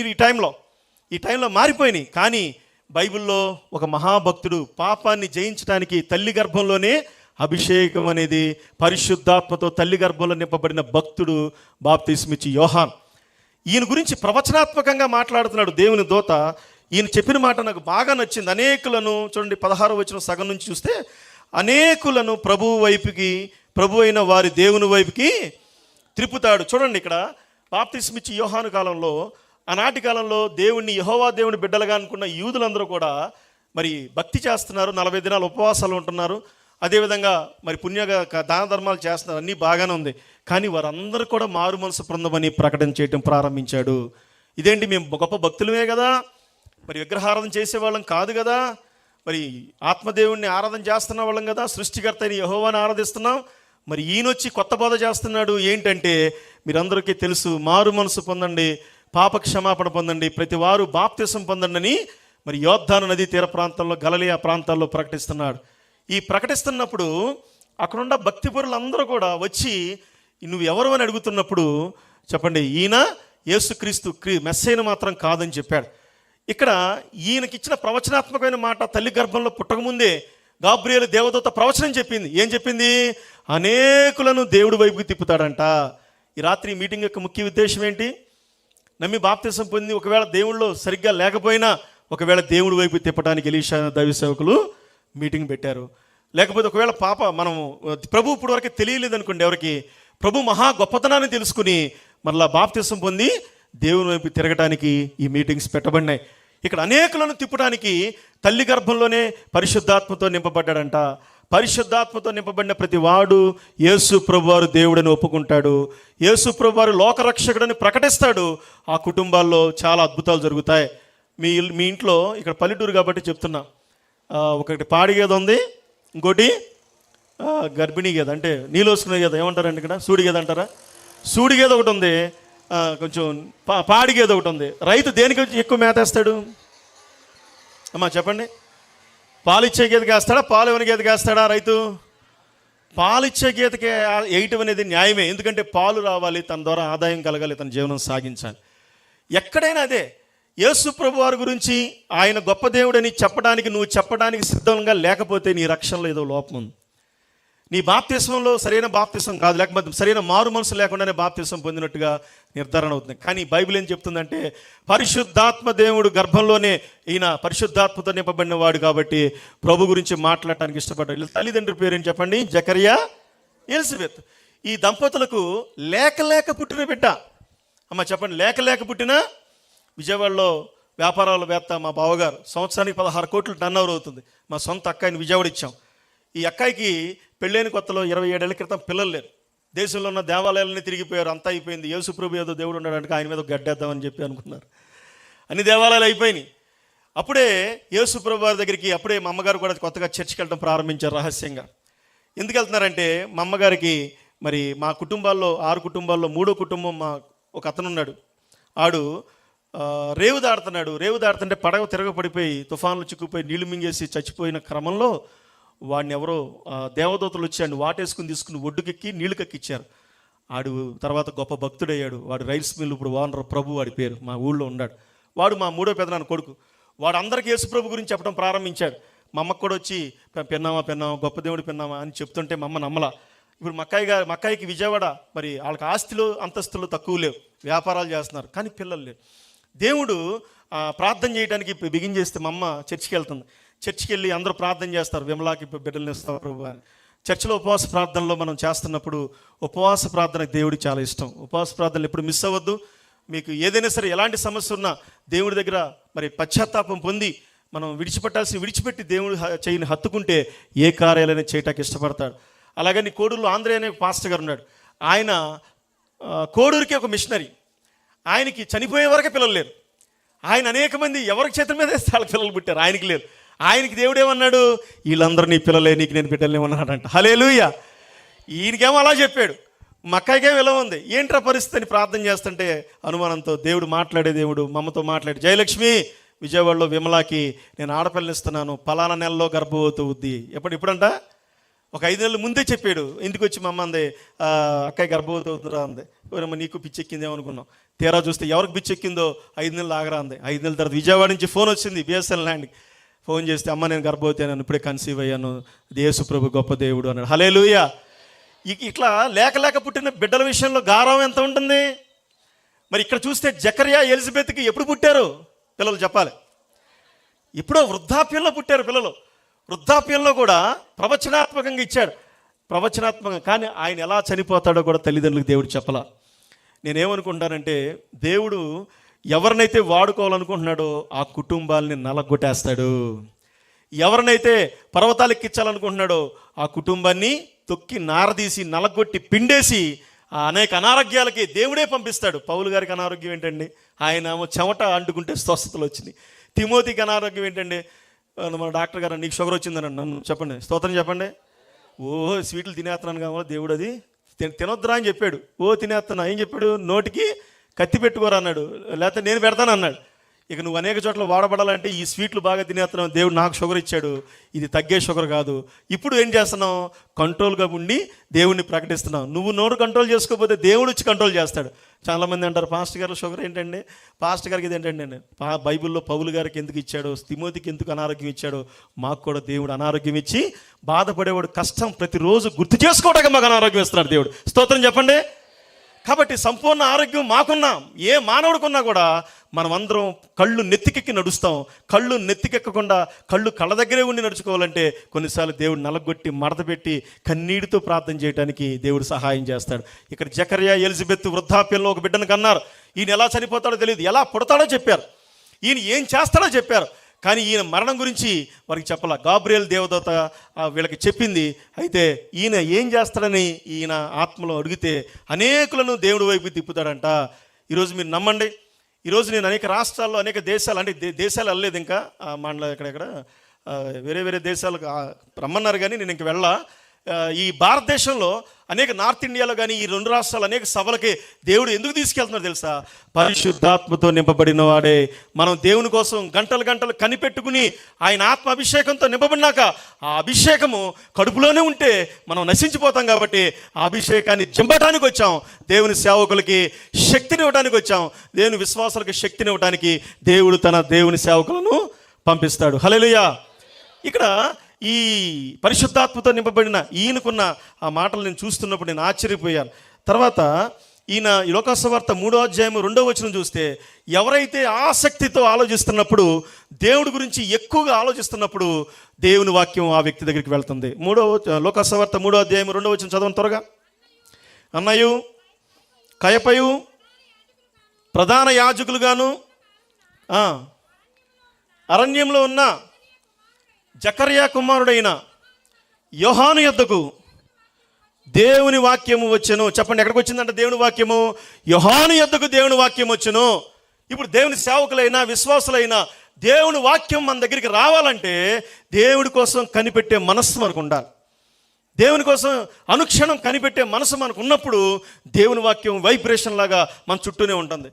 ఒకసారి ఏం జరిగిందంటే, మొట్టమొదటి సునామీ రాలా. నేను అప్పటికే ప్రభు నమ్ముకున్నా. అది ఏ సంవత్సరం అంటే 2004 ఆ సంవత్సరంలో ప్రభు నమ్ముకున్నాను. అయితే నేను సముద్రం, మాకు బంగాళాఖాతం అక్కడ ఆ కోడూరు దగ్గరలో ఉంటుంది కాబట్టి హంసద్వీప్ ప్రాంతంలో నేను ప్రార్థన చేసుకోవడానికి ఆ సముద్రం దగ్గరికి వెళ్తూ ఉండేవాడిని. ఒకరోజు సాయంత్రం 4 గంటలకి ఒక బోటు కొట్టుకొచ్చింది. ఆ బోట్లో 4 కొడుకులు ఒక తండ్రి ఉన్నారు. దిగిన తర్వాత ఏమైందంటే, బోటు చెడిపోయిందండి అన్నారు. చెడిపోయిందాక మీరు ఎక్కడంటే కాకినాడ దగ్గర ఉప్పాడండి అన్నారు. చెప్పండి, ఎక్కడంట? ఉప్పాడ. అనగానే నేను బైబిల్ చదువుకుంటుంటే, మీరు పాస్టర్ గారు అంటే కాదండి, అప్పుడు విశ్వాసనే, నేను బైబిల్ చదువుకుంటున్నాను అంటంగానే, మేము కూడా దేవుడి పెట్టలేమండి, కాకినాడ దగ్గర ఉప్పాడ మా మందిరం, అక్కడికి వెళ్తామండి అన్నారు. అయితే కోడూరులో ఏదో సామాన్ల కోసం వచ్చారు, పడవ చెడిపోయింది. నాకు అప్పుడు ఒక ప్రశ్న వచ్చింది. నేనేమన్నానంటే, అయ్యా సముద్రంలో నువ్వు నీ 4 కొడుకులు ఉన్నారు, ఇంటికాడ ఆడవాళ్ళు ఉన్నారు, నీ వంశం అంతా పడవలోనే ఉందిగా, ఇప్పుడు సముద్రంలో ఏదైనా తుఫాను వస్తే మొత్తం మునిగిపోతే మీరు ఏమైపోతారని అడిగా. యేసుప్రభు మమ్మల్ని ఎందుకు మునగనెత్తాడండి? మమ్మల్ని ఆయన వాక్యం చేత మమ్మల్ని కాపాడుతున్నాడండి అన్నాడు. హల్లెలూయా. నేను అన్నా 10 రోజులకి సునామీ వచ్చింది. నేను అన్నా 10 రోజులకి ఆయన ఫోన్ నెంబర్ నా దగ్గర లేదు, నేను లేదు. మా అమ్మాయి ఇంటికి వెళ్ళి చెప్పాను, అమ్మ వాళ్ళ తండ్రి 4 కొడుకులు చచ్చిపోయారమ్మ. ఖచ్చితంగా చచ్చిపోయి ఉంటారు. సునామీలో మచిలీపట్నంలో చచ్చిపోయారు, కాకినాడ దగ్గర చచ్చిపోయారు, ఫిలిప్పీన్ దేశంలో చచ్చిపోయారు, ఇండోనేషియాలో చచ్చిపోయారు. ఈ 4 కూడా చచ్చిపోయి ఉంటారమ్మా. నేను ఇంటికాడ కూర్చొని ఎందుకో మానవుడిగా బాధపడుతున్నాను, వాళ్ళ ఫోన్ నెంబర్ కూడా లేదు అని చెప్పేసి నేను డిసైడ్ అయిపోయా. నా ఫ్రెండ్ తాతయ్య అని ఒక ఆయన ఉన్నాడు, వాళ్ళు చచ్చిపోర్రా, ఒకవేళ సునామీ వచ్చినా కూడా దేవుడు దాని దోతల చేత ఇంటికి తీసుకెళ్తారని చెప్పాడు. సరే, మనం మనం మనం వాళ్ళ మీద ప్రేమతో ఎన్నెన్నో చెప్పుకుంటావురా, వాళ్ళు చచ్చిపోయి ఉంటారని నేను నిర్ధారించుకున్నా. తర్వాత ఇంకో 2 సంవత్సరాల తర్వాత మళ్ళా బోర్డు చెడిపోయింది. మళ్ళీ ఎక్కడ చెడిపోయింది? బోర్డు చెడిపోయింది.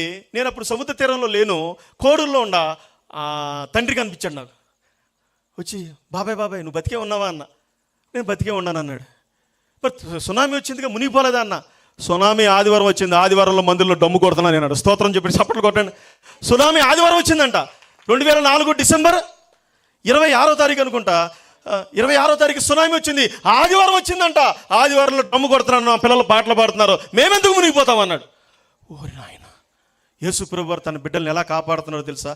ఇంకో వాక్య భాగాలు మీకు చూపించాలి. ప్రతి తరంలో దేవుడు గొప్ప భక్తుల్ని ఏర్పాటు చేసుకున్నాడు. చెప్పండి, ప్రతి తరంలో.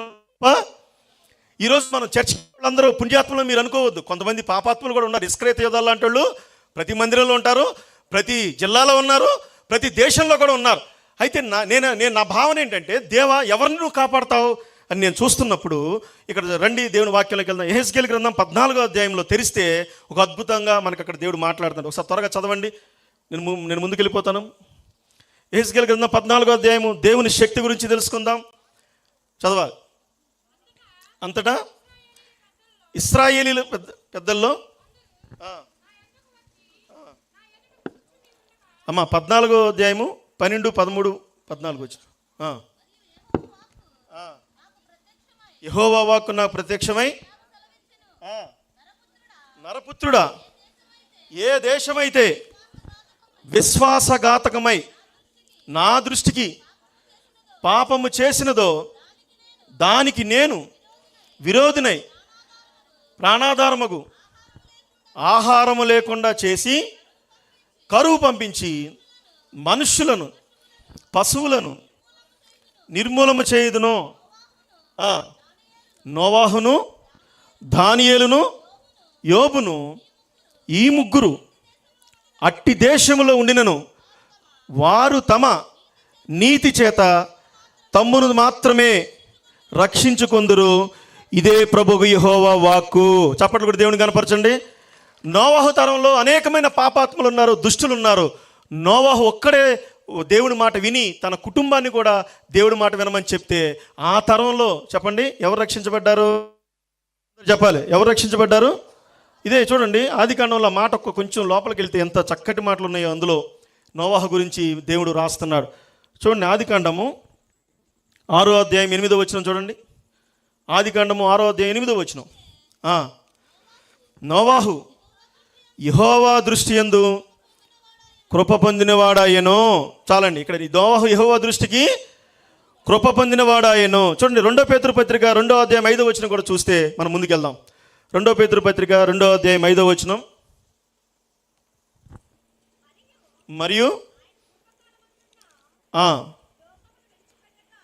పూర్వకాలమందున్న లోకమును విడిచిపెట్టగా భక్తిహీనుల సమూహము మీదకి జలప్రళయము రప్పించినప్పుడు నీతిని ప్రకటించిన నోవాహును మరి 7 కాపాడెను. హల్లెలూయా చెప్పండి. ఇప్పుడు మనిషి పుట్టుక అర్థం ఏంటంటే దేవుడి గురించి మాట్లాడాలి. ఎవరి గురించి మాట్లాడాలి చెప్పండి? సృష్టికర్త అయిన దేవుడి గురించి మాట్లాడాలి. సృష్టికర్త గురించి మనం మాట్లాడితే దేవుని భయం కలిగి ఉంటే ఎలాంటి జలప్రళయాలు వచ్చినా, ఎలాంటి కరువు కాటకాలు వచ్చినా యెహెజ్కేలు ప్రవచించాడు. ఆ తరాల్లో నోవాహుకి చెప్పండి, దానియేలుకి, యోబుకి దేవుడు ఎట్లా తోడుగా ఉన్నాడో యెహెజ్కేలు ప్రవచనాత్మకంగా ఇశ్రాయేల్ జనాంగంతో మాట్లాడుతున్నాడు. విశ్వాసఘాతకులై మందిరాలకు వస్తా. ఈరోజు చెప్పాను, క్రైస్తవ దేశాలన్నీ పాపాలకు నిలయంగా మారిపోయినాయి. నేను అడిగాను, పెద్దగా నాకు ఇంగ్లీష్ రాదుగా, ఇంగ్లీష్ వచ్చిన పాస్టర్ గారిని అడిగా, ఏమండి అందులో వస్త్రాలు ఎట్టగానే ఓడదీసి తిరగమని ఉందా అని అడిగాను. నాకు తెలియదు, నేను చదివింది ఇంటర్మీడియట్గా. లేదండి అన్ని కప్పుకొని తిరగ. మరి అమెరికా దేశం ఏంటారు ఓడదీసి తిరుగుతున్నారు? ఒకనాడు మన్నా పాస్టర్ గారు ఫౌండర్, ఆయన పేరేంటి, పిఎల్ పరంజ్యోతి గారు, అంతేనండి, పిఎల్ పరంజ్యోతి గారు కేకలు వేశాడంతే. ఇతర దేశాలు వెళ్ళి నీ కాస్ట్యూమ్స్ అయ్యే ఖర్చు హైతీ అనే దేశంలో మట్టి తింటున్నారు, బతుకుతున్నారు. నీ మొహానికి అంత పేడ రాసుకుంటున్నావు. ఇన్ని కోట్లు. మన విజయవాడకు వచ్చి కాస్మెటిక్స్ ఖర్చు ఎంత అనుకున్నారు? 500 కోట్లు అంట సంవత్సరానికి. బిజినెస్ ఎంతండి? ఇవరు నా మొహానికి రాసే ఇది ఇంత ఖర్చు పెడుతున్నారా? మన పిల్లలకి 1000 రూపాయలు ఐస్ క్రీమ్ ఇప్పిస్తున్నారు, పేదవాడికి పట్టిన అన్నం పెట్టని దౌర్భాగ్య విశ్వాసఘాతకులు. ఎవరండి? నేను అనుకున్నాను ఈయన పేరు ఏంటంటే గాస్పల్ ఫర్ ఏషియా ఫౌండర్ ఎవరండి? ఆయన పేరు యోహాన్ గారు. ఆయన పేరు ఏదో ఉంది. ఆసియా ఖండంలో ఆయన కట్టిన మందిరాలు ఎవరు కట్టలా. ఆయన ఒక టాక్సీ డ్రైవర్. ఆయన దేవుడి కొరకు కనిపెట్టుకున్నప్పుడు దేవుడు ఆయనకి ఆశీర్వదించి ఆయన ఈరోజు ఆసియా ఖండంలో ఆయన కట్టిన మందిరాలు ఎవరు కట్టలా. ఆయన ప్రసంగిస్తున్నాడు ఫారెన్లో. నేను తెలుగులో తర్జుమా చేయించున్నాను. ఆయన మాట్లాడుతున్నాడు, నీకొచ్చే డబ్బు దేవుడు మనకు ఎందుకు ఇస్తాడు తెలుసా? బిల్డింగ్ల మీద బిల్డింగ్లు, బిల్డింగ్ల మీద బిల్డింగ్లు, బిల్డింగ్ల మీద బిల్డింగ్లు. నిమ్రోజులాగా కట్టుకోమని కాదురా బాబు. 2 పూట్ల అన్నం సంపాదించుకుని మిగతాది నువ్వు నీతి కోసము, స్వార్థ కోసము నువ్వు ఖర్చు పెట్టినాడు. నువ్వు విశ్వాసఘాతకులుగా ఉండవు. ఈరోజు 40 సభలు పెట్టి, ఎన్నో లక్షల సభలు పెట్టి, లక్షల డబ్బులు ఖర్చు పెట్టి సువార్తను ప్రకటిస్తున్నాను. శక్యమైతే నా ఆస్తి మొత్తం అమ్మేసి నేను యేసు ప్రభుకు కానుక అయిపోవాలి, వీలైతే నేను హతసాక్షి అయిపోవాలని నేను ఆశపడుతున్నాను. ఈ ప్రేరణ, ఈ శక్తి బాప్తిస్మిచ్చి యోహాను చదువుతుంటే నాకు ఇచ్చాడు దేవుడు. స్తోత్రం. డబ్బులు ఏమి దాచుకుంటాం చెప్పండి? 2 పూట్ల అన్నం ఉంటే చాలదా మనకి? ఈరోజు అమెరికా దేశం కాదు, ఆస్ట్రేలియా కావచ్చు. మా మేనకోళ్ళు ఆస్ట్రేలియాలో స్వాన్సీలో యూనివర్సిటీలో చదువుకుంటుంది. మావయ్య ఈ పాస్టర్లు అందరూ నీ పాస్టర్ నువ్వులాగా లేరు మావయ్య అంది. అక్కడ ఏం చేస్తున్నారమ్మా అని. ఆ పాస్టర్ గారులు ఘోరంగా ఉన్నారంట అక్కడ ఆస్ట్రేలియాలో. వాళ్ళ డబ్బులేంటో, వాళ్ళ తిళ్ళేంటో, వాళ్ళ యాషాలేంటో, వాళ్ళ వ్యవహారాలేంటో. విశ్వాసఘాతకులు అయిపోతే ఏమైపోతారు చెప్పండి? విడవబడిపోతారు. దేవుడు ఉగ్రత సొదొమ గొమొర్రా మీద కాదు, ఆస్ట్రేలియా మీద, అమెరికా మీద, అనేక దేశాల మీద సిద్ధమవుతుంది. ఈ సిద్ధం చేయడానికి శత్రువుకు దేవుడు బలమిస్తాడు. గుర్తుపెట్టుకుందాం. చాలామంది అడిగే ప్రశ్నదే, ఎవరైతే చర్చికి వచ్చినా రాకపోయినా విశ్వాసఘాతకులుగా లేకుండా నోవహులాగా కృప పొందిన జీవితాలు నీకుంటే 1000 తరాలు ఆశీర్వదించే దేవుడు అయినాడు నీ దేవుడు. చప్పట్లు కూడా దేవుని కనపరచండి. లేకపోతే నిన్ను బట్టి, నీ పాపాలను బట్టి, మన పాపాలను బట్టి తరతరాలు శాపగ్రస్తమైపోయి అకాలంగా మృత్యువులోకి వెళ్ళిపోతారు. నల్గొండ జిల్లాలో మా ఫ్రెండ్ ఉన్నాడు. బ్రేక్ ఇన్స్పెక్టర్ అవ్వటానికి లక్షల లంచాన్ని పోగేసుకుని ఆయన రెడ్డి సామాజిక వర్గంలో నుంచి లక్షలు సంపాదించి బ్రేక్ ఇన్స్పెక్టర్ అవుదాం అనుకున్నాడు. 1 సంవత్సరంలో తన బావ చచ్చిపోయాడు. 1 సంవత్సరంలో ఇంకో బావ చచ్చిపోయాడు. ఇంకో సంవత్సరంలో అక్కాయి పిల్లలు చచ్చిపోయారు. సూర్యాపేటలో ఆయనకి 30 ఎకరాలు నిమ్మ తోట ఉంది. అందరు చచ్చిపోతున్నారు. ఏం చేయాలో అర్థం కాక అక్కడ ఒక మిషనరీ వచ్చాడు, ప్రార్థన చేశాడు.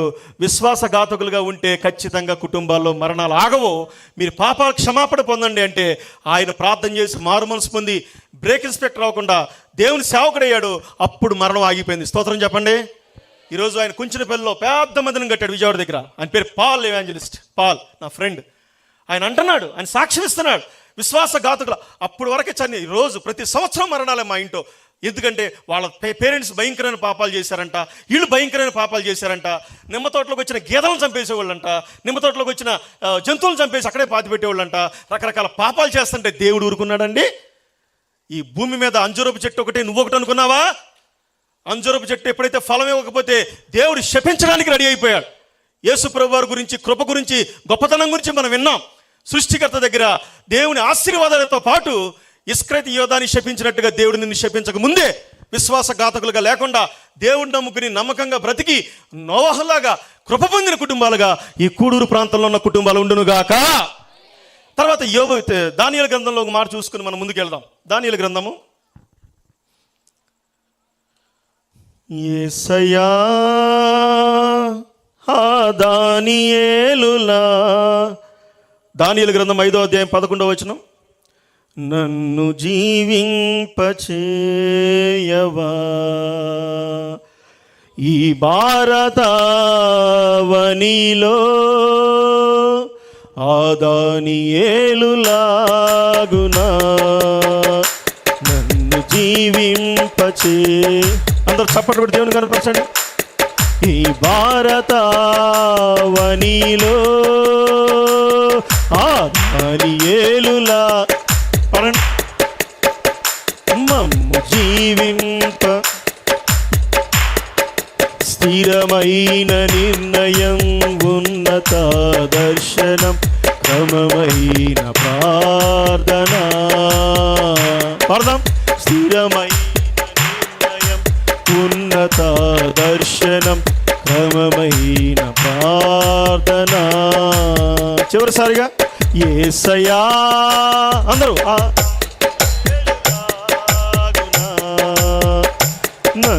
జీవింపచేయగా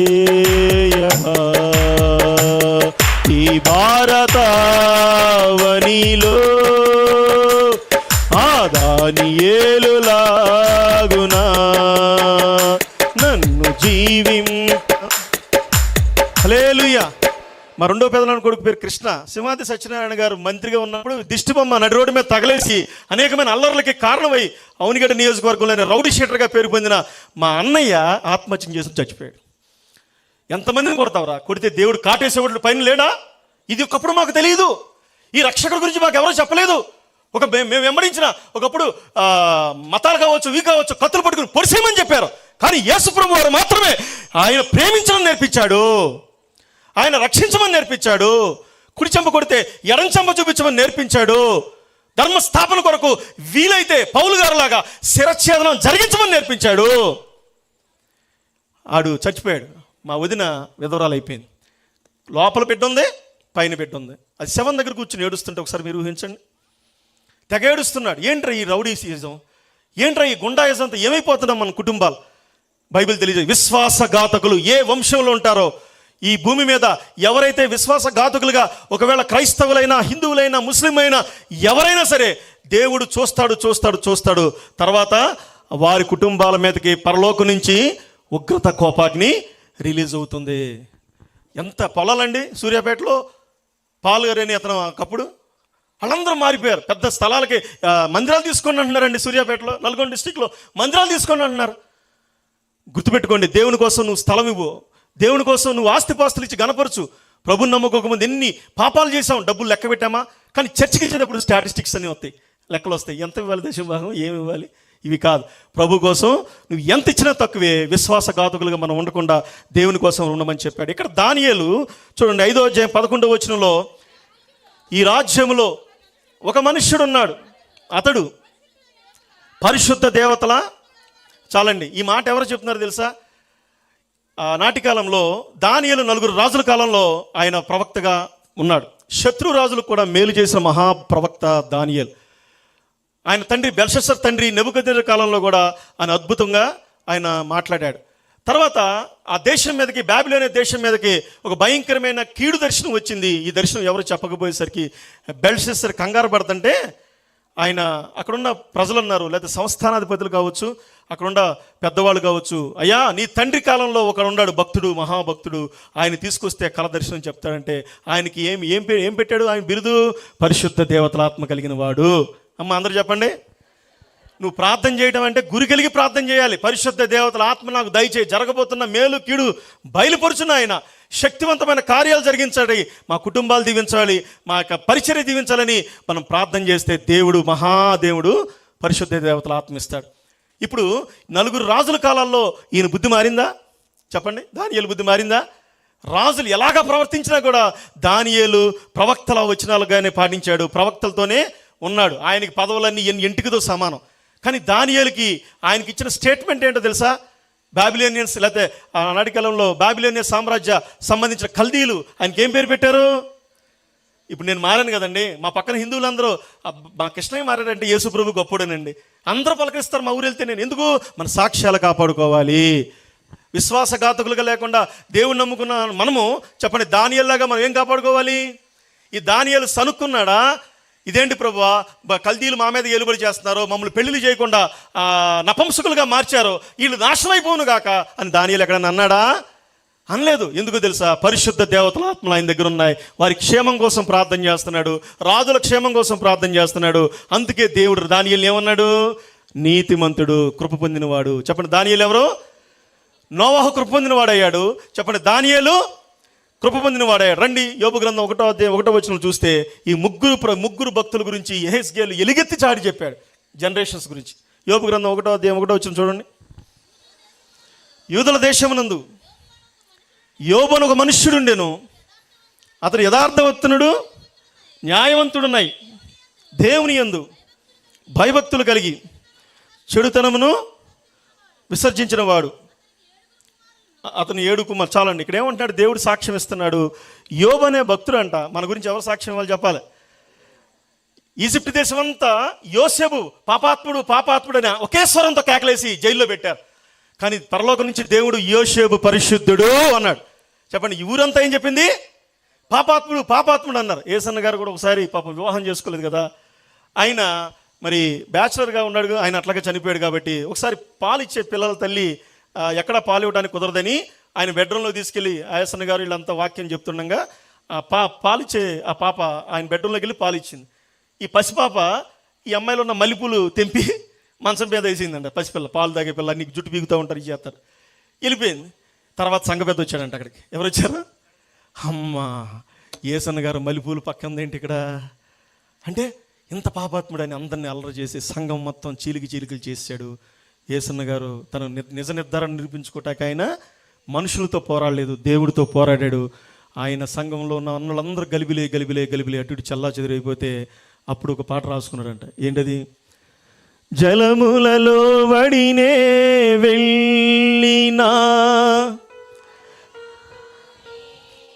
పారవు, జలములలో వడినే, అమ్మా పాడండి. అవి నా మీద పారవు, అగ్నిలో నేను నడచిన, జ్వాలలు నన్ను కాల్చా. పాడదాం చివరిగా.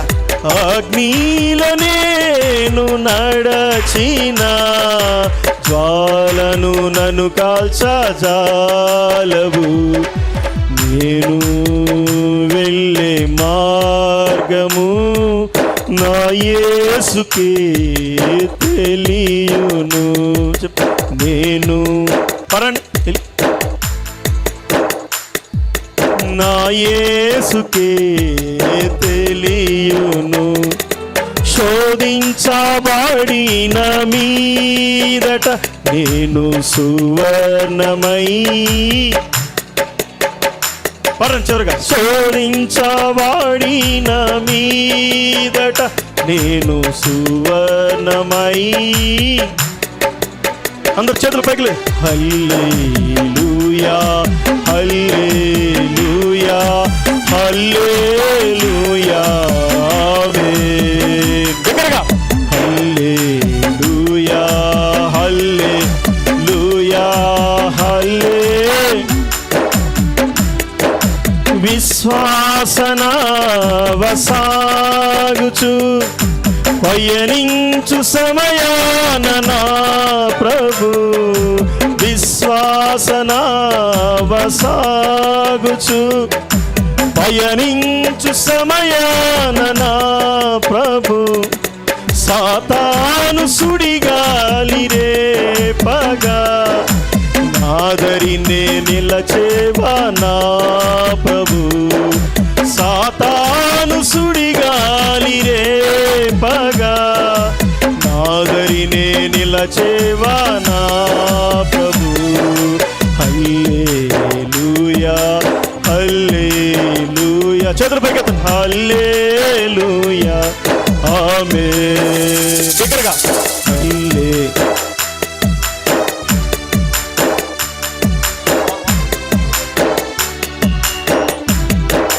హల్లెలూయా. ఎప్పుడైతే యేసన్న గారు పాపాత్ముడు అని చెప్పేసి గుంటూరు జిల్లా అల్లరి చేసిన తర్వాత మళ్ళీ పాలిచ్చే తల్లి అక్కడికి వచ్చిందంట. అమ్మ ఇట్లా జరిగిందమ్మా అని చెప్పి, అమ్మ జనం అందరూ ఏరమ్మా చర్చిలో అంటే అందరూ వెళ్ళిపోయారంట, యేసన్న గారు ఏదో పాపం చేశాడంట, మల్లెపూలు కనపడి అంట పక్క ఉందంట. అమ్మ నా మల్లెపూలు అమ్మాయి, నేను పాలు ఇవ్వటానికి వెళ్ళానమ్మా అంటే ఆ రోజు అక్కడ ఉన్న సంఘ పెద్దల తర్వాత భవిష్యత్తులో తెలిసి ఎంత పశ్చాత్తాపడినా చెప్పండి, యేసన్న గారికి కృప దొరికింది. ఆ సంఘ పెద్ద గారు శాపగ్రస్తుడైపోయాడు. గుర్తుపెట్టుకుందాం, దేవుడు మహాకృపను బట్టి ఒక చిన్న నిజం వేరు, వాస్తవం వేరు. సూర్యుడు తూర్పును ఉదయించి తర్వాత సూర్యుడు తూర్పును ఉదయించి పడమట అస్తమిస్తున్నాడంటే అది నిజమా వాస్తవమా? చెప్పండి. రోజు తూర్పును ఉదయిస్తున్నాడు, పడమట ఉదయిస్తాడు, అది నిజమా సత్యమా? కాదు, అది వాస్తవం. కంటికి అది కదులుతున్నట్టు కనిపిస్తుంది, కదిలేదు నువ్వు నేను, భూమి తిరుగుతుంది. నిజానికి సూర్యుడు కదలని వాడు. అంటే నిజానికి వాస్తవానికి ఉన్న వ్యత్యాసం తెలిగిన సంఘ పెద్దలు కావచ్చు, విశ్వాసాలు కావచ్చు, ఒక మాట దైవ సేవకుడి మీద ఏదో పడేస్తే అది గనక నిజం కాకపోతే ఆ బిడ్డ కుటుంబాలు బైబిల్ గ్రంథంలో యెహెజ్కేలు ప్రవచనాత్మకంగా నీళ్లు దొరకవు, అన్నం దొరకకుండా చచ్చిపోతారంటాడు. ఒక మహాభక్తుల గురించి పేరెత్తడానికి మనకి ఎంత సాహసం అండి. ఒకవేళ దైవ సేవకుడైనా ఎవరైనా తప్పు చేస్తే నువ్వు నోరు మూసుకో, దేవుడు తీర్పు తీరుస్తాడు. దేవుడు ఎండగడతాడు ఎవరినైనా, కానీ మనం కూడా నరం లేని నాలుగుతో ఎంతో ఎంతో సడిలి చేశాడు. యోబు చూడండి, యోబు ఏమన్నా దూషించాడా? యోబుని దేవుడు ఎందుకు నీతిమంతుడు అన్నాడు? దేవుడు దూషించి చచ్చిపోమని భార్య ఉంది, కానీ యోబు అన్నాడు, నేను దిగంబరిగా వచ్చాను, దిగంబరగానే ఈ సత్యం యోబుకు తెలిసింది. మనకు తెలుసా? ఈరోజు మా బడా సేవకులు చాలామంది ఉన్నారు, కోట్లు మూలుగుతున్నారు. మన రియల్ ఎస్టేట్ వాడు కూడా అంటున్నాడు, నువ్వు పాస్టర్ గారు అనగానే అయ్యయ్య మాకు మా స్థలాలు అమ్మిపెట్టు అంటాడు. నేను స్థలం అమ్మిపెట్టడం ఏంటారు, ఊరుకురాను. విజయవాడలో పాస్టర్లు అందరూ స్థలాలను కొనేస్తున్నారంట, ఎకరాలు కూడా. ఎక్కడైనా డబ్బులు అంటే ఎక్కడి నుంచి వస్తున్నాయంట? ఆ స్థలాలను ఎవరి పేరుని పెట్టుకున్నారు? వీళ్ళ పేరుని పెట్టుకున్నారంట. ఒకవేళ అది మినిస్ట్రీకి ఉపయోగించకుండా వీళ్ళ కడుపులో కనుక వెళితే వీళ్ళు శాపగ్రస్తులు, విశ్వాసఘాతకులే. దేవుడు మాట్లాడతాడు, అది సేవకుడైనా. ఇక్కడ బైబిల్ గ్రంథంలో జకరియా కాలంలో బాప్తిస్మిచ్చి యోహాను ఎవరి మీద అరిశాడు చెప్పండి? సర్ప సంతానం అని భక్తి పరులను అరిశాడు. మీరు సరిగ్గా భక్తి చేయండి రా, సమాజంలో మిమ్ము చూసి దేవుడు నీతిమంతుడిగా మారుస్తారని చెప్పారు. గడగడగా వణిగిపోయాడు హేరోదు కూడా. గుర్తుపెట్టుకోండి, అదే బైబిల్ గ్రంథంలో దేవుడు కృప పొందిన కుటుంబాలు 3 గురించి మనం ధ్యానం చేసాం. చెప్పండి, ఒకళ్ళెవరు? ఫస్ట్ నోవాహు, ఆయన తరంలో కృప పొందినవాడు, ఆయన తరంలో నీతిమంతుడు. ప్రజల ప్రపంచం అంతా ఒకవైపు ఉంది. నోవాహు, ఈ మాటలో చెప్పాలంటే ఒక మాట నేను చెప్పాలి. తెలంగాణ రాష్ట్రంలో కేసీఆర్ గారు గవర్నమెంట్ ఫామ్ కాకముందు అసలు తెలంగాణ రాష్ట్రం రాదు, ఎన్ని ఉద్యమాలు చేశారు, రాదు అని ఆ తెలంగాణలో ఉన్న అన్ని కోట్ల మంది చెబుతుంటే కేసీఆర్ వస్తుంది అన్నాడు. ఏమన్నాడు అంటే, నేను కేసీఆర్ అభిమాని కాదండి, ఊరినే చెప్తున్నా, ఊతపదంగా చెప్తున్నా. వస్తుంది, నేను తీసుకొస్తానన్నాడు. ఉద్యమం స్టార్ట్ చేశాడు, తీసుకొచ్చాడా తీసుకురాలేదా? ఒక్కడు వస్తుంది అన్నాడు, కోట్ల మంది రాదు అన్నారు, తీసుకొచ్చాడు. నేనేమంటానంటే, నోవాహు జలప్రళయం వస్తుంది అన్నాడు, కోట్ల మంది రాలేదు అన్నారు. నోవాహు కృప పొందినవాడు, ఆయనతో పాటు ఆయన మాట విన్నారు కాబట్టి కుటుంబస్తులు రక్షణ పొందారు. ఈ రాత్రి మనం మందిరంకి వచ్చిన మనం చర్చికి మనమే వస్తుంటే మన భర్త ఎక్కడా, మన పిల్లలు ఎక్కడా చెప్పండి? ఈరోజు అతి ప్రమాదకరమైన ఆయుధం ఏంటి తెలుసా పాపానికి? ఫోన్. ఈ ఫోను పిల్లలకు కొనిచ్చి పిల్లల జీవితాలు, మా చర్చెస్లో కానీ చాలా అల్లర్లు, గొడవలు రేగిపోతున్నాయండి ఈ ఫోన్ల వల్ల. పిల్లలు ఊరుకోవట్లేదని వాళ్ళకి ఏర్పాటు కాలం వచ్చేవరకు ఫోన్లు ఇవ్వకూడదండి నా ఉద్దేశం. ఎందుకంటే ఇవ్వాలి, మళ్ళీ కొన్నిసార్లు క్లాసులు లేవు, అవి లేవు అంటారు, అది కాదు కదా. అయితే వాళ్ళకి మీరు స్నేహితులుగా మారి దేవుని భయం గురించి చెప్పి, దేవుడి గురించి చెప్పి, విశ్వాసఘాతకులు కాకుండా ఎలా ఉండాలో కొన్ని మాటలు చెప్పి మీరు ఫోన్ ఇవ్వండి. ఎందుకంటే ఎంతోమంది కాకుండా పోతున్నారు, ఎంతోమంది ఆడవాళ్ళు మిస్ అయిపోతున్నారు, ఎన్నెన్నో కుటుంబాలు నాశనం అయిపోతున్నాయి పిల్లల వలన. అనేకమైన ఘోరమైన వికృత చేష్టలు సైతాను పనిచేస్తుంది. ఈ అంచె దినాల్లో కుటుంబాల్లో మొట్టమొదటి దొరికేది ఎవరో తెలుసా? యవ్వనస్తులు. సైతానికి ఎవరు దొరుకుతున్నారు? ఈరోజు మనం సైతానుతో చెప్పాం, సైతానా, యేసు ప్రభు బిడ్డలం మేము, నా పిల్లలను అంటుకోలేవని సవాళ్ళతో చెప్పాలి. మన పిల్లలు కూడా చెప్పగలగాలి, నేను సండే స్కూల్కి వెళ్తాను, పిల్లలు వెళ్తున్నాం. ఎంత గొప్ప మహాభక్తులండి ఆనాటి కాలంలో. ఎంత భక్తి చేస్తే దేవుడు నీతిమంతుడు అన్నాడు. ఈరోజు గందరగోళాలు అయిపోతున్నాయి. ఈరోజు విశ్వాసఘాతకులుగా మందిరంకి వచ్చేవాళ్ళు కూడా విశ్వాసఘాతకులుగా మారిపోతున్నారు. సమాజానికి ఒక లెసన్ ఇవ్వాలి నోవాహులాగా, నువ్వు సమాజానికి ఒక లెసన్ ఇవ్వాలి యోబులాగా. యోబు ఎంత ధనవంతుడైనా సరే గర్వం ఉందా యోబులో? ఈరోజు మనం ఒక ఎకరం పొలం పడితే ఇలా చేతులు పైకి తిట్ట చూస్తాం మనం. ఎవరండి తగ్గింపు కలిగి? గర్వించు నటించే వాళ్ళని గడ్డి తినిపిస్తాడు. నెబుకద్నెజరుతో దేవుడు ఏం చేశాడు? మానవ పుట్టుక గురించి నేను మాట్లాడుతున్నా. మనిషి పుట్టుక, అటు ధనవంతుడైనా దరిద్రుడైనా ఎవరైనా సరే మరణానికి ధనవంతుడు దరిద్రుడు ఎవరు లేడు. కీడుకి లేకపోతే మేలుకి ధనవంతుడు దరిద్రుడు భేదమే లేనే లేదు. ఫ్రాన్స్ దేశంలో పీటర్ వోల్ట్ అనే ఒక గొప్ప ధనవంతుడు, బైబిల్ గ్రంథంలో ఎంతోమంది ధనవంతులతో మాట్లాడు యేసు ప్రభు వారు. ఈయన ఒకే ఒక ధనవంతుడితో మాట్లాడు, నీ ఆస్తి మొత్తం మీ పేదలకు ఇచ్చి నన్ను వెంబడించమన్నాడు. అందరు ధనవంతులతో ఆ మాట చెప్పాడా? చెప్పలా, ఒకరితో చెప్పాడు. ఈ ఒకరితో చెప్పారేంటని ఒక ఆయన చదువుతుంటే, ఆ ఒకడు నేనేననుకుని పీటర్ వోల్ట్ అనే ఒక ధనవంతుడు ఆస్తి మొత్తం మరి పేదలకు పంచిచ్చి వైరాగ్యంతో సువార్త ప్రకటిస్తున్నాడు ఫ్రాన్స్ దేశంలో. ఈరోజు మహాభక్తులు అక్కడ కూడా ఉన్నారు. ఈరోజు ఇండియన్ పెంతెకోస్తు ఉద్యమం ఎక్కడి నుంచి వచ్చింది? అమెరికా నుంచి వచ్చింది, కేరళ వచ్చింది. కేరళ నుంచి ఇటు తీసుకొచ్చారు. హతసాక్షులుగా మారిపోవడానికి పిఎం సామ్యుల్ గారు ఒక ఉప్పిన ఒకప్పుడు వాళ్ళ ప్రసంగాలు ఏనండి అనే ఇది పిఎల్ పరంజ్యోతి గారి ప్రసంగాలు, మాసరామని ప్రసంగాలు. ఈ పాటలు ఇప్పుడు దొరుకుతాయా? ఇప్పుడు ఏంటో హై హై హై అంటున్నారు. ఏంటి ఎవరో పిల్లలు. ఆ డాన్సులు ఏంటండి? ఆ దుస్తులు ఏంటి? ఆ చేష్టలు ఏంటి? బైబిల్లో ఉందా? బైబిల్లో దావీదు నాట్యం అంటే అప్పటి కాలంలో యేసు ప్రభువారు నిబంధన రాలేదు. అప్పటి కాలంలో వాళ్ళకున్న వస్త్రాలు వేరు, ఇప్పుడున్న వస్త్రాలు. దావీదుని తీసుకుంటున్నారు ఆదర్శంగా. నేనేమంటానంటే డ్యాన్స్ లేని కానీ కొంచెం పవిత్రంగా అందరూ చూసేటట్టుగా వేయండి, అంతే తప్ప ఎలా పడితే అలా వేయకూడదు. చక్కగా గౌరవంగా వేయండి, అర్థమైందా? వస్త్రాలు చక్కగా నిండు కప్పుకుని వేయాలి. అది సమాజానికి ఆదర్శవంతంగా మనకు ఉంటుంది. ఇది అది ఎవరు గూగుల్ కనిపెట్టిన ఆయన పేరేంటండి? Zuckerberg, mark. గూగుల్ CEO వీళ్ళకి తెలుసు, మన అన్నయ్య వాళ్ళకి, తమ్ముడు వాళ్ళకి. కాదు గూగుల్ కాదు, ఎవరో అది మార్క్ జోకర్బర్గ్ అనే ఒక అతను ఫేస్బుక్ అనుకున్నాడంట. ఆయన ఎట్లాగా చర్చికి వెళ్తూ ఉండేవాడు. బైబిల్ గ్రంథంలో నీ ఆస్తి అంతా మీ పేదలకు పంచిన ఆయన అలా పాప పుట్టినరోజు నాడు అందరిని పిలిచాడు, సెలబ్రేట్ చేస్తాడు. ఈడ బాగా డబ్బు సంపాదించాడు, ఏం చేస్తాడు అనుకున్నారు. 95% పేదలకి ట్రస్ట్లకు రాసి ఇచ్చేసాడు, 5% అతను పెట్టాడు అమెరికా. తెలుసా? హల్లెలూయా. ఈరోజు ధనవంతులు ఎందుకు దేవుడు డబ్బు ఎక్కువ ఇస్తారు తెలుసా? ఆ డబ్బు నీ సేవకుడిని గణపరచడానికి, లేకపోతే నీకున్న మందిరాలు కట్టడానికి, ఆ డబ్బు ఖర్చు పెట్టడానికి నీకు దేవుడు డబ్బు ఇస్తున్నాడు. లేకపోతే పేదవాళ్ళు ఎవరైతే మందిరంలో ఉన్నారో వారిని ఆదరించడానికి ఎంతమందికి బియ్యం కట్టలు ఇచ్చావు నువ్వు? నేను నా చేతులతో లెక్క పెట్టలేను, కొన్ని వేల మందికి చేతులు తడిపాను. ఎందుకు తెలుసా? సాక్ష్యం ఇస్తున్నాను. బైబిల్ తెలియజేస్తుంది ఏమనంటే, కృప పొందుకోవాలంటే పేదవారిని కరిగించిన వాడే నన్ను సృష్టికర్తని కనపరిచేవాడనే మాటలు మనం మర్చిపోతున్నాం. ఎప్పుడు వింటున్నాం, వెళ్తున్నాం, మర్చిపోతున్నాం. ఈ మందిరం అనేక అనాథలకు నిలయంగా మారునుగాక. ఎలీషా దైవ సేవకుని ద్వారా ఆనాటికల్ ఫైర్ ఇన్ హిస్ బోన్స్, ఎముకల్లో అగ్ని కలిగిన ఎలీషా ఆత్మ ఈయన మీదకి వచ్చి ఈ ప్రాంతం అంతా మండించునుగాక. ఈ చివరి దినాలు, అంచె దినాల్లో బైబిల్లో దేవుడు ఏమంటాడంటే, నువ్వు డబ్బు దాచుకున్నావు కాబట్టి నీవు నాశనం అయిపోతావని ప్రవచనాలు ఉన్నాయండి. డబ్బు దాచుకోవద్దు. మీరు పిల్లలకి కోసం అట్టు పెట్టుకోండి, 6 వారాల నగల కోసం, వాటి కోసం, అంతే తప్ప సంపాదించేసి ఏదో చేద్దాం అనుకోమాకండి. నేను ఒకటి వస్తా చూసారండి, అదేంటో మెగా కన్స్ట్రక్షన్ అంట, అది గద్ద ఉంది పైన, ఇది ఊరు మధ్యలో తగిలింది డోకుబరి దగ్గర. ఆ పెద్ద ఇదేంది ఎస్టేట్ ఉంది, పెద్దది. ఇదేంద్రా హైదరాబాద్లో జూబిలీ హిల్స్లో ఉండాల్సింది, ఇక్కడ ఉందేంద్రా అని చెప్పేసి ఆగి అక్కడ వాచ్మెన్ అడిగా, బాబు ఇదేమన్నా యేసుప్రభు మందిరం, అందుకే మనోళ్ళే కడుతున్నారు కదా మందిరాలు, ఇదేమన్నా టెక్లాస్లో ఉన్న మందిరం ఏంట్రా అంటే, కాదండి అది గెస్ట్ హౌస్ అండి అన్నారు. ఆయన గెస్ట్ హౌస్ ఆ గద్దకి 1 లక్షలు ఖర్చు పెట్టాడంటే ఆయనకి ఎంత డబ్బు ఉందో. యేసుప్రభు నామంలో వాళ్ళందరూ మారిపోను గాక. ఆ గెద్దలు విగ్రహాలుగా గెద్దలు చేయకుండా ఆ డబ్బంతా పేదవాళ్ళకి పంచితే హైతి దేశంలో మట్టి గెట్టలు తిని బతుకుతున్నారు. యూట్యూబ్ ఓపెన్ చేయండి, అసలు భయంకరమైన సోమాలియా దేశంలో చూడండి, ఎకానమీ దెబ్బతిరిపోయిన దేశాల్లో తిండి లేక చచ్చిపోతున్నారు. ఆ దేశాలకి మిషనరీస్ వెళ్ళారు. వీలైతే వాళ్ళ డేటా తీసుకుని వాళ్ళకి డబ్బులు పంపించండి, దేవుడు నిన్ను ఆశీర్వదిస్తాడు. అభిషేక్ అని నా క్లాస్మేట్ ఉన్నాడు, నెలకి 1,50,000 జీతం. అతని భార్య సూర్యకళ, ఆమె కూడా 1,00,000 రూపాయలు జీతం. కాలేజీ హెచ్ఓడీలు యేసుప్రభు వారిని దర్శించారు. ఇద్దరు ప్రార్థన చేసుకుంటే హిమాచల్ ప్రదేశ్ వెళ్ళిపోమన్నాడు దేవుడు. ఎక్కడికి వెళ్ళిపోమన్నాడు? హిమాచల్ ప్రదేశ్ వెళ్ళిపోయారు. ఉద్యోగాలు విడిచిపెట్టి, బంధువులు తిట్టారు, కొట్టారు, ఎన్నో ఇబ్బందులు పెట్టారు. హిమాచల్ ప్రదేశ్ వెళ్ళిపోయారు. అక్కడ అనేక మందికి మిషనరీస్గా మారారు. హైదరాబాద్ వచ్చారు, పెద్ద మందిరం కట్టారు. స్తోత్రం కలుగును గాక. తల్లిదండ్రులకు అర్థం కాక ఇదిగరా నేను చదివించింది, పాస్ట్ అవటానికి నేను చదివించామని ఎన్ని అవమానాలు చెందారు. ఈరోజు అదే తల్లిదండ్రులు ఇన్ని 100,000 మందికి ఆశీర్వాదకరంగా మారారు. కాబట్టి అది నీతిమంతుడు, కృప పొందిన వాడాడు అభిషేక్. నా క్లాస్మేట్ సూర్యకళ కృప పొందింది. దేవుని సేవకు ఎవరు మీ పిల్లలు ఏమైనా పిలిస్తే, అమ్మమ్మ సేవ అంటే చాలా కష్టాలు, ఏమో అనమాకండి. ఏమో అని అన్నావా అక్కడే శాపం వచ్చేస్తుంది. దేవుని సేవకే ఎంతోమంది బైబిల్లో 2 తల్లులు మార్క్ సువార్త మీరు చదవండి, అన్నదమ్ములు 2 వచ్చేసారంట. మరి ఎవరో ఆడికి పాడి కట్టేది ఎవరు? తండ్రికి ఆడి కట్టుకుంటాడు, లేకపోతే మట్టి తినేస్తుంది. మీరు సువార్త బైబిల్లో అన్నదమ్ములు, ఒక తల్లికి పుట్టిన బిడ్డలు, మిషనరీస్ 12 మంది అపోస్తుల్లో చెప్పండి ఎవరున్నారు? జబదే కుమారులు 2. మరి ఆడికి ఎవర్రా పాడి కట్టేది?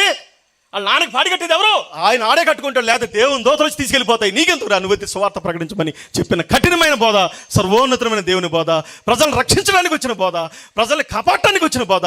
దేవుడు నిన్ను నోహలాగా మార్చునుగాక, దేవుడు నిన్ను యోబులాగా మార్చునుగాక, దేవుడు నిన్ను శత్రురాజులు 4 రాజుల కాలంలో నీతిమంతులుకున్న దానియేలులాగా దేవుడు మార్చునుగాక. కాబట్టి ప్రార్థన చేసుకుందాం. అందరూ కళ్ళు మూసుకోండి.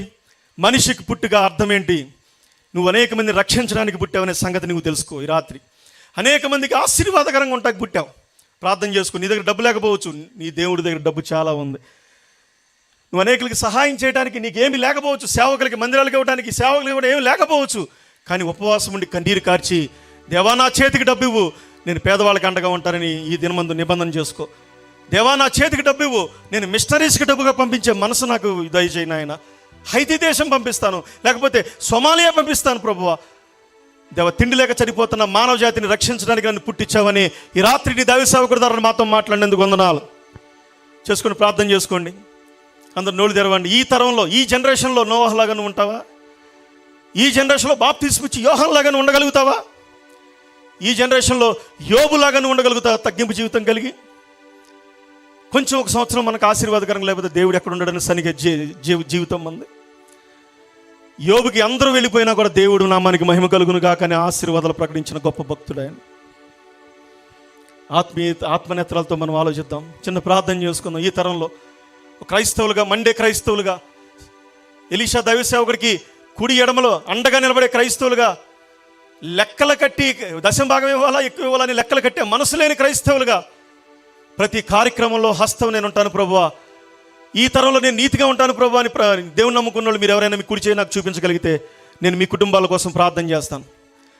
ఈ తరంలో నేను నీతిగా ఉండడానికి ఇష్టపడుతున్నానని మీరు తీర్మానం చేసుకుని కుడి చేయి నా చేతికి చూపించండి నా వైపు. ఇది అంచె దినాలు. కరోనాలో 84 లక్షల మంది చనిపోయారు. నువ్వు బతికావంటే దేవుడు ఏదో కృప ఉంది. ప్రార్థన చేసుకోండి. దేవుని బిడ్డ నువ్వు ప్రార్థన చేసుకో. ఎంతమంది నశించిపోతున్నా నీ పుట్టుకకు అర్థం ఉంది. నీ చేయిని దేవుడు చూస్తున్నాడు. నువ్వు చేయి పైకి లేపుతున్నావా లేదా దేవుడు చూస్తున్నాడు.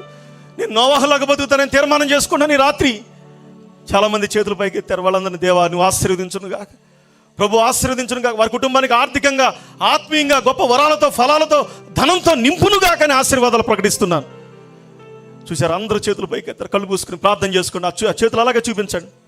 చేతులు అలాగే చూపించండి. ప్రభువా, నలుగురు రాజుల కాలంలో నీతిమంతుడిగా ఉన్న దానియేలులాగా నేను బతుకుతాను ప్రభువా. అయ్యా, ఎలీషా దైవ సేవకుడికి సంఘానికి నేను బ్యాక్ బోన్గా నిలబడి సువార్త సభలకి మందిరం కట్టడానికి డబ్బులు నా శక్తి కొలది నువ్వు నాకు ఇస్తే నేను ఇస్తాను ప్రభువా. మీ ప్రమాణాలు దేవుడు చూస్తారు. మీ ప్రమాణాలు దేవుడు చూస్తున్నాడు. మీ కుటుంబంలో రక్షణ లేకపోతే ప్రభు ఈ రాత్రి నిన్ను పలకరిస్తున్నాడు. నమ్మి బాప్తిసం పొందినవాడు రక్షించబడతాడు, నమ్మని వానికి శిక్ష విధించబడు. చేతులు తెచ్చండి అందరూ. మీ తీర్మానాలు దేవుడు కనపరుస్తున్నాడు. ఇంకా ఈ రాత్రి కళ్ళు మూసుకుని ప్రార్థన చేసుకుంటున్న వాళ్ళలో బాప్తిసం వాయిదాలు వేస్తే ప్రభు కోసం ఇంకా పొందుదాంలే అనుకుంటే ఖచ్చితంగా కీడు నిన్ను వెంటాడుతుంది. సాతాను బిడ్డగానే ఇప్పుడు వరకు ఉన్నావు. బాప్తిసం పొందితేనే దేవుని బిడ్డగా ముద్రించబడతావు. పరిశుద్ధాత్మని వరం అప్పుడు నీకు ప్రసాదించబడుతుందని బైబిల్ మాట నువ్వు నమ్మితే రక్షణ లేని వారి కోసం ప్రార్థన చేస్తున్నాను. బాప్తిసం లేని వారు ఇక్కడ ఎవరైనా ఉంటే మీ కుడి చేయి నాకు చూపించండి. త్వరలో మీకు దేవుడు రక్షణ కలుగు చేస్తాడు. హల్లెలూయా, హల్లెలూయా. చాలామంది చేతులు పైకి లేపుతున్నారు. రక్షణ లేని వారికి ప్రభువా ఇంత గొప్ప దేవుడు నాకు కావాలి. చాలామంది పైకి లేపుతారు. సిగ్గుపడితే మనం ఏమి నశించిపోతాం. నేను ఒకప్పుడు మటలు చేసే కుటుంబాల్లో కోట్లు సంపాదించిన కుటుంబాల్లో, నీతి లేని కుటుంబాల్లో విశ్వాసఘాతకంగా బతికిన మేము ప్రభు కోసం హతసాక్షులు అవడానికి సిద్ధపడ్డాం. నువ్వు రక్షణ పొందడానికి చెయ్యి పైకి లేగట్లేదా సహోదరి సహోదరుడు? ఎంతమంది ప్రాణార్పణం చేస్తే ఈ కూడూరు అనే సువార్త ప్రకటన వచ్చింది. ఎంతమంది రక్తార్పణాలు జరిగితే ఈ భారతదేశానికి సువార్త వచ్చింది. చేతులు పైకి లేపిన వాళ్ళ కోసం ప్రార్థన చేస్తున్నాను. హల్లెలూయా, హల్లెలూయా. ప్రభా నాయన, రక్షణ పొందాలని ఆశతో చాలామంది చేతులు పైకెత్తారు. అయ్యా, రక్షణ పొందాలని ఆశతో చాలామంది చేతులు పైకెత్తారు. యేసుక్రీస్తు నామంలో, తండ్రి కుమార పరిశుద్ధాత్మ నామంలో త్వరలో వారికి రక్షణ భాగ్యం కలుగునుగాక. యేసుక్రీస్తు నామంలో వారికి పరిశుద్ధాత్మని వరం కలుగునుగాక. అదేవిధంగా చేతులు దించండి. ఎవరైతే అనారోగ్యాలతో బాధపడుతున్నారో, ఒకవేళ డాక్టర్స్ గారు లేక డాక్టర్స్ వల్ల కాని వ్యాధులతో ఎవరైనా బాధపడుతున్నారో ప్రభు స్వస్థపరిచే దేవుడు. ఎవరైనా సరే బాగా ఇబ్బంది పడతావు, హాస్పిటల్కి వెళ్ళడానికి డబ్బులు ఖర్చు లేకపోయినా ప్రభు నేను ఇబ్బంది పడుతున్నాను అయ్యా నన్ను స్వస్థపరచమని ఎవరైనా భయంకరమైన బాధతో ఉండి దీర్ఘకాలిక రోగంతో వాళ్ళు చేతుల పైకి ఎత్తండి. మీకోసం నేను ప్రార్థన చేస్తాను. బైబిల్ తెలియజేస్తుంది స్వస్థపరిచే దేవుడు ఆయన. హల్లెలూయా. చాలామంది చేతుల పైకి ఎత్తారు. ప్రభు నీకు వందనాలు, స్తోత్రాలు. దీర్ఘకాలిక వ్యాధులతో బాధపడుతున్న నీ బిడ్డల్ని స్వస్థపరచండి. ఈ దినమంది యేసు నామంలో స్వస్థత కలుగునుగాక. ఆ చేతులు పరలోకమందు చూపిస్తున్నారు. ప్రభు దేవా, సర్వ సృష్టికర్తమని మేము ఎరిగాం. ఆ చేతులు మీరు బలపరచండి, తాకమని ప్రార్థన చేస్తున్నాను యేసు నామంలో. స్తోత్రాలు, వందనాలు. అదేవిధంగా చేతులు దించండి. అందరూ ఒకసారి లేచి నిలబడండి. మీ అందరి కోసం చివరిగా ప్రార్థన చేస్తాను. అందరూ ఒకసారి లేచి నిలబడి కళ్ళు మూసుకుందాం. ఈ సమయంలో అన్నయ్య గారు ఎవరు పడతారా? ఈ సమయం అందరూ లేచి నిలబడదాం. అందరూ లేచి నిలబడి మరి ఎలీషా గారు సమయం తీసుకుంటారు. కళ్ళు తెరవద్దు, కళ్ళు మూసుకుని ఉండండి. మరి ఈ సమయంలో దేవుణ్ణి మనము సంగీతంలో లేక ఆరాధనలో నడిపిస్తారు. మరి ఎలీషా గారికి సమయం ఇస్తాం. God bless you.